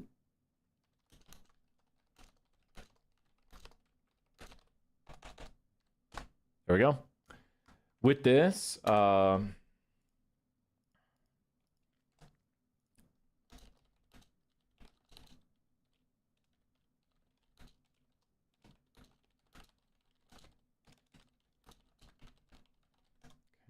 what else?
Really? Word already knows what I'm going to write. Oh, okay. First question right here. So in good practice, good review, let's see if we got it. When doing a 2-sample T, both variables will be quantitative. No, what is QQ? What is the graphic for QQ? And what is the tools and techniques for QQ? Okay, nice job right there. Andrew's already got it. QQ is a scatter plot. The visualization of 2 quantitative variables is a scatter plot. And the technique used for a scatter plot is going to be linear regression. So when you do 2 quantitative variables, quantitative y, quantitative x, and you draw it, it makes the scatter plot. Got a bunch of outliers over there. You can go to rows and highlight and all this fun stuff. Colors, light purple, and it's a medium purple. And then you have to fit a line to it. You can do a lot of cool things, which we don't show you. You can fit polynomial models or fit flexible models, like fit a spline, which is a bendy line. Lots of cool things, different models. You can make woo, bendy lines, and your R squared goes up. But then you overfit, and that's another problem. So QQ is regression / correlation shown by a scatter plot. This is false. It is a categorical X quantitative Y. That is what is required for the 2-sample T, and this will help for later. It's called 2 samples because there's 2 groups and we're comparing the whats. It's called 2 samples because there's 2 groups and we are comparing the what. It's called 2 samples because we're comparing the means of 2 groups. That is why it's called a 2 sample. So be very careful for later. The p-value of the greater than test is 0.2. The p-value of the less than test is 0.4. I almost said something different. The p-value of the p-value of the greater than is 0.2. And so if you have a greater than test and it's 0.2, then we want the p-value of the less than. It should, yes, great job. That is false. And it should be 0.8. That would be the p-value of the does not equals 2-tailed test. So the does not equals 2-tailed test would be 0.4. It'd be double the smaller. Great work. The t-ratio is found by taking the difference and dividing by the standard error. So the t-ratio is found by taking the difference and dividing by the standard error. Is that how you find the t-ratio? The t-ratio is the difference, which is the t-ratio right there, which is the test statistic t used to do a hypothesis test. And you could take the difference right here. That is very, very true. Yep. Take the difference, divide by the standard error. There you go. There's the t-ratio right there. Why do you think that p-value is large? The p-value here is large because the t is rather what? There's where the t is at of negative 0.45. That is correct. Great job, Noel. Why do you think the p-value is large? because the t is very what? We did this earlier. Kind of. When the t or z is smaller, the p-value, I don't know where we wrote that at. It was quite a while ago. When you have a smaller t or z and it's at the center of the curve, the p-value will be larger. If you land further out on the curve, the p-value will be smaller. So this test right here, you land further away, and notice the t is at -5. So since you're so far off the curve, the p-values for the less than of the does not equals test are basically 0. Does that make sense? Since you're at a t, which this is 907, -907 divided by 186 is about -5, and you're way off the curve, 1, 2, 3, 4, 5, z-scores, or t-scores, excuse me. And since you're so far off the curve, the p-values are very tiny. The further, or the closer you are to the center of the curve, the larger the p-values, because that's where the area is on the curve, and you shade below. That red line is the t right there. That red line is the t. Below is the less than. Above is not really shaded. It'd be this area, and this area is the above, which adds up right here to 1. And then if you times 0.3273 by 2, you get that. So good stuff. Those are the p-values. That is a true statement on that line. The 4 conditions, there are 4 conditions when doing a 2-sample t. And what are they if there are? There are 4 conditions when doing a 2-sample t. It is warm today outside. I put on a coat and all, or jacket, light jacket. Are there 4 conditions? And what are they? Ooh. Make sure I save this. It'd be really sad. True. Right there. Condition 1, random. Condition 2, less than 10% of the data is collected from the population. Condition 3, the distribution is nearly normal. We can do that by doing a histogram, box plot, normal quantile plot, or using something like the central limit theorem to see if we have a large enough sample size such that the distribution of the mean is nearly normal. And great job right there, Caitlin and Andrew, you are correct. And the 4th condition being the means are independent, meaning that mean 1 is not directly in some way controlling mean 2. Such that would be like a before and after test. Imagine we look at people's weights before and after a diet. Well, then someone's after weight is going to be dependent on their before weight. Like, I want to go on a diet. I don't know. I'm just crazy. And if I start out at 190, you might say, well, he's probably only going to go to like 170, 175. And then if someone starts out at like 250, you might say, well, they might go down to 200. So the before weight and after weight are not independent. But if we were to compare people on 2 separate diets, then the people on diet A are not going to influence what people on diet B have because they're independent of each other. Dependent means are when one of the groups would give information about what the values in the other group might be. Now, you might say, well, they're both on diets, but maybe diet A and diet B are vastly different. We don't know. They're just 2 diets. And the impact of diet A is not going to change the impact of diet B, but in what is called the paired t-test, not on this test, if you had someone's before and after, then their before weight is going to be, or their after weight is going to depend on their before weight, where someone who starts out at 400 might drop down to like 250, and good for them if that's their life goals. So yeah, the before and after idea is what we call a paired t-test, because you pair the individuals with their befores and afters, and that would be dependent means, which would not be what we're doing in this chapter. So that we want independent means, meaning mean 1 does not influence mean 2. The group 1 mean does not influence group 2 mean. Okay.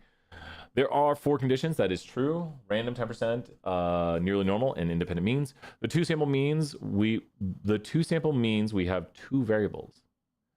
2 samples means we have 2 variables. True or false? Number 5, true or false? 2 samples means we have 2 variables. I would not put this on the test.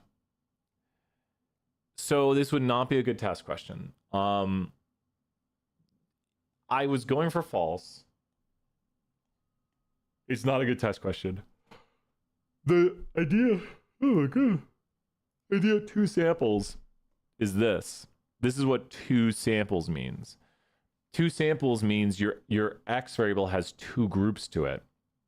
So don't call this a 2 sample T. I want you to call this a what? Pretend you're not going to call this a 2 sample T. I want you to call this a what? Day of the week. So don't call it a 2 sample T, call it a what? It's not really, we don't call it that in stats, but you could.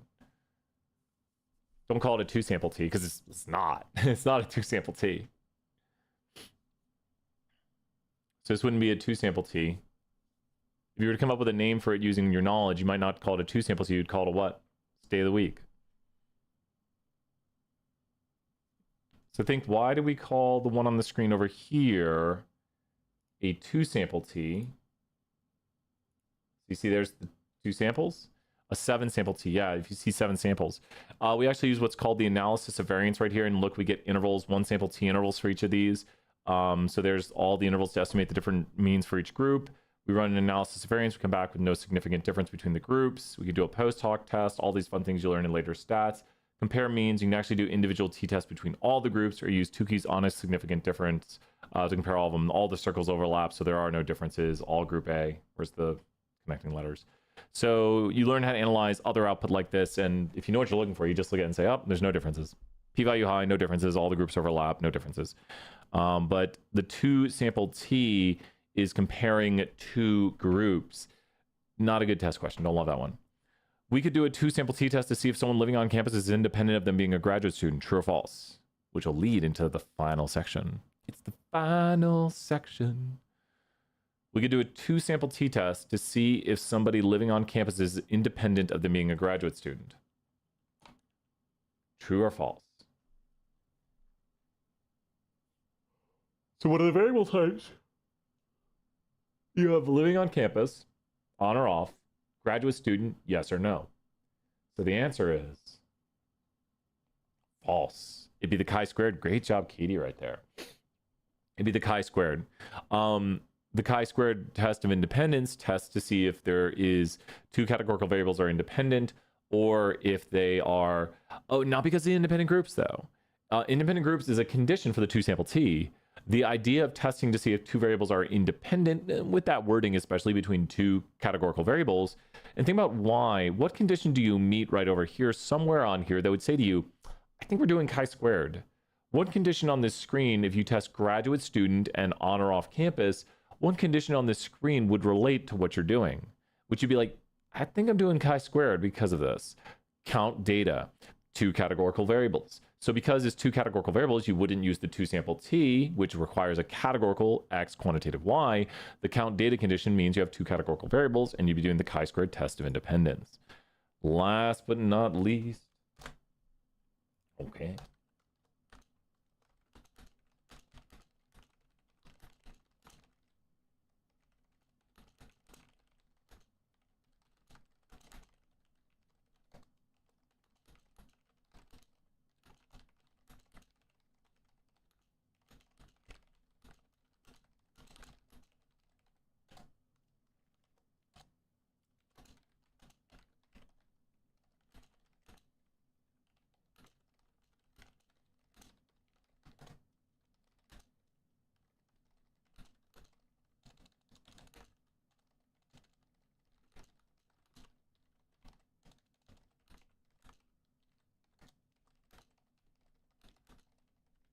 Now.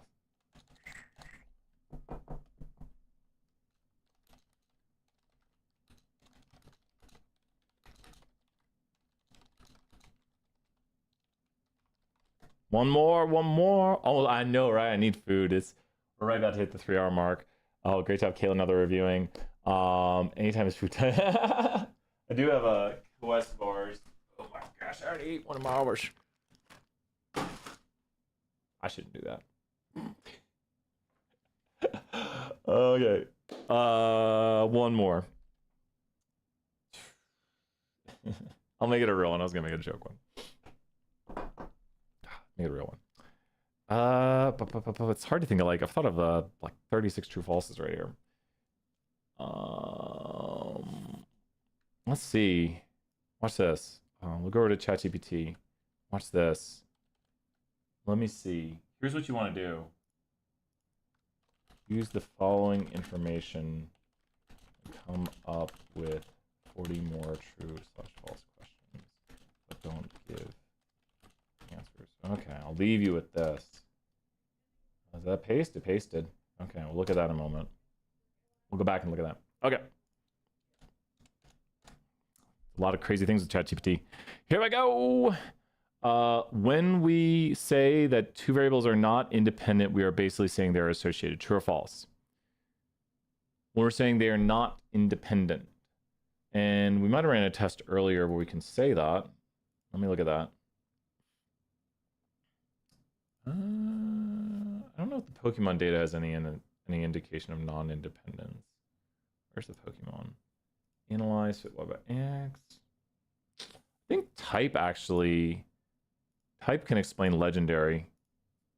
Yeah. Woo! Why did Brian say woo? It's a messy data set. It's got small groups, and it's even mad at me because of expected cell counts. So we actually fail the expected cell count, which is a bit of an issue. But why did Brian say woo? P-value less than 0.05, right? So, and if you look, which Pokemon are the most likely to be legendary? You can see it pretty quickly. Scan through the data. Which Pokemon are most likely to be legendary? Come on, because you know they're cool. Game of Thrones. I should have wore that today. Which Pokemon are the most likely to be legendary? With around 40% legendary. Dragon. 37% of Dragon Pokemon are legendary. Come on, Dragonite, Dratini, what's up? Gen 1 does not follow that path. Gen 1, nope. And later on, I guess a lot of Dragon Pokemon are legendary. So would you say there's an association between the type of a Pokemon and if it's legendary? Look at bug Pokemon. I think there is. There's that like big red one now that's, I think it's legendary, or maybe it's mythical. But apparently bug Pokemon, no bug legendary Pokemon, at least from the first 800. Really need to get going on those legendary bug Pokemon. Everyone's really like, man, I wish I had no legendary fighting in the first 800. What? Hitmonchan becomes fighting. Hitmonlee becomes fighting. Or becomes legendary. So there is an association, and that's what it means to say not independent. And legendary Caterpie, let's go. Legendary Caterpie.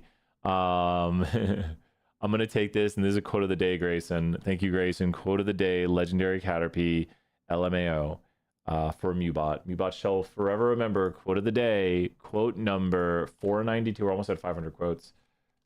And legendary Caterpie, LMAO. W quote right there. 492, quote 492. Okay, so you would say that they're associated. And then we do have instances when we find no association. If we say that they're not associated, then we fail to reject the null. Like right here, that one, yeah, that one's, why do I say not reject the null? These are things we should know a little quicker right now. Why do I say not reject the null? If you know how to do it, you get really quick at these, and you're like, oh yeah, I don't reject the null. I mean, for what we generally use for alpha 0.05. It's chapter 19. Oh, I didn't mark it.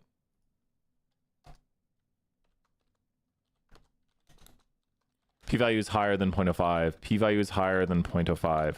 Since the p-value is higher than 0.05, we definitely don't reject the null. Here's the p-value down there. Make sure you know that. Here's the chi-squared, which is the sum of all the cell chi-squareds. I don't have them displayed, but that's the sum of all the cell chi-squareds. And with this, we would say that we don't have evidence of a relationship between weather and day, so it looks like they're independent. Like, do you think the weather, do you think you're like, man, it's a Sunday, it's gonna rain, those rainy Sundays. Do you think the weather is associated with day, or do you think it makes more sense in the world we live in that there is no association, or they're independent? That's what independent means, is that there's no association. Or do you think, man, it always rains on Monday. Monday, it's like the world knows. The world just like, it's gotta rain on Monday.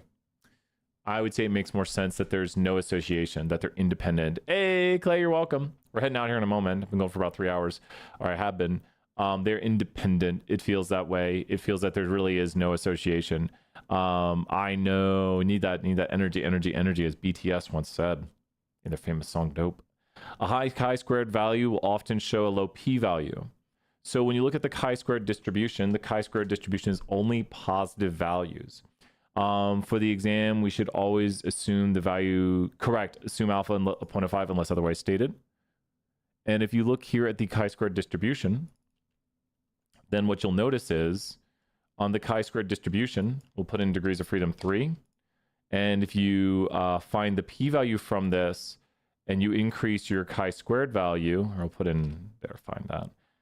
You'll see the p-value is getting smaller. Whoops, I got to go to higher values of chi-square, and the p-value is getting smaller. So for higher values of chi-squared, the p-value will be water. For higher values of chi-square, This is the chi-squared I'm entering into here. That's the chi-squared value. It's getting higher. The p-value is getting water.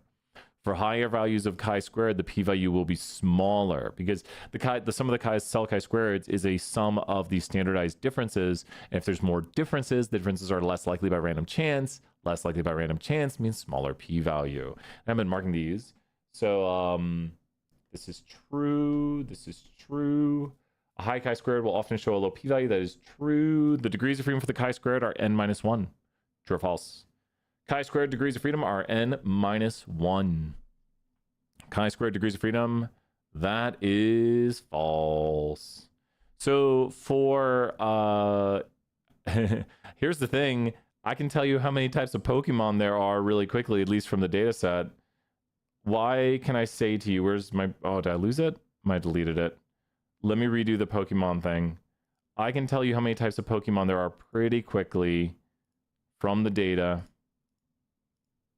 And the answer is there are 18 types of Pokemon. How did I know that? How did I know there's 18 types of Pokemon? How did I figure that out? I backworked how many types of Pokemon there are.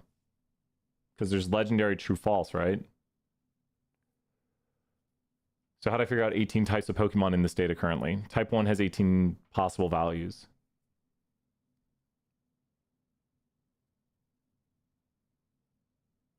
Well, it's not degrees of freedom plus 1. And with the degrees of freedom 17, rows minus 1 times columns minus 1, it has to be an 18 by 2. Does that make sense? Because if this is an 18 by 2, what is the formula for degrees of freedom? And everyone's saying, and then, well, what would it mathematically be that if you solve the 18 times 2, which you don't do 18 times 2, you do the formula we put in the chat. What would the formula then be if you then think, oh, 18 and then 2, and so what would you be mathematically doing? And we'll show another one that's not as huge as this.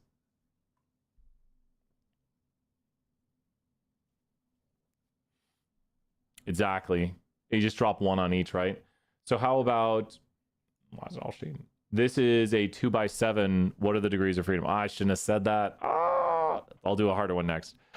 Since this is a 2 by 7, 2 levels of rain, no rain, 7 days of the week. What are the degrees of freedom? 2 by 7, what are the degrees of freedom? There's right there, 6. That's it. How about like data analyze? Holiday is holiday, not holiday. Weather is rain, no rain. How many degrees of freedom?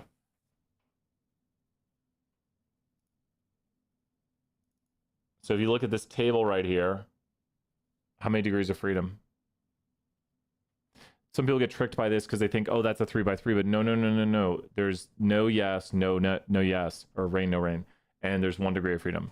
2 times 2, 1 times 1, 1 degree of freedom. That's it. Yup. And I think that brings us to the end of the sheet. I really do need some food. And where'd it go? Was that the last one? Let's go look at ChatGPT. It's not got it. Wow. So what I'm going to do is just random ChatGPT. Wow, it even did it in order. Chapter. That is insane. I'm gonna put these on Discord too. Look at that. Let me I'm gonna go right here to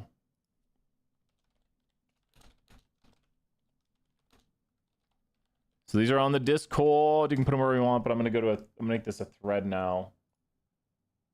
So create a thread off this. Did it paste? Oh, geez. That's not pasting right.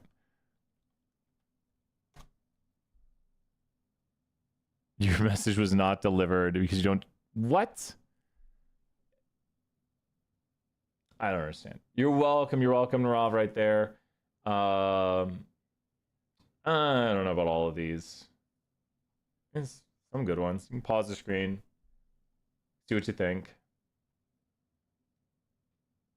Interesting. We should have done the answers to all of them. A lot of these are similar.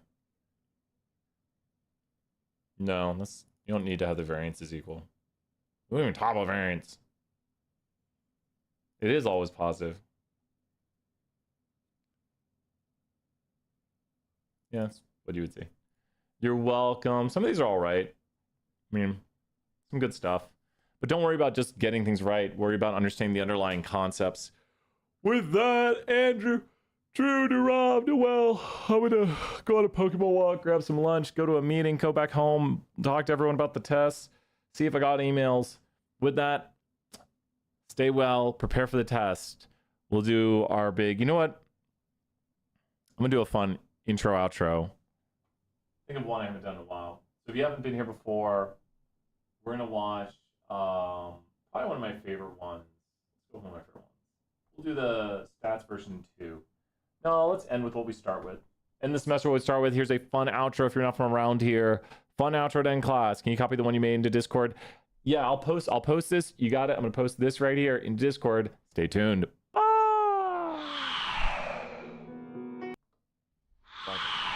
Closer feel to it. Yeah, it's got an almost improvisational tone. This semester on Stat 201. Prepare yourself for YouTube, because we're all zoomed out. Cahoots and special guests, Tiny Brian,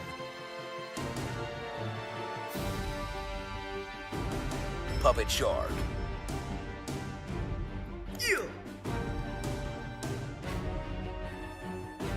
Evil Moobot, I am Levi. Morty the Rabbit, and more. Super Statistics Bros.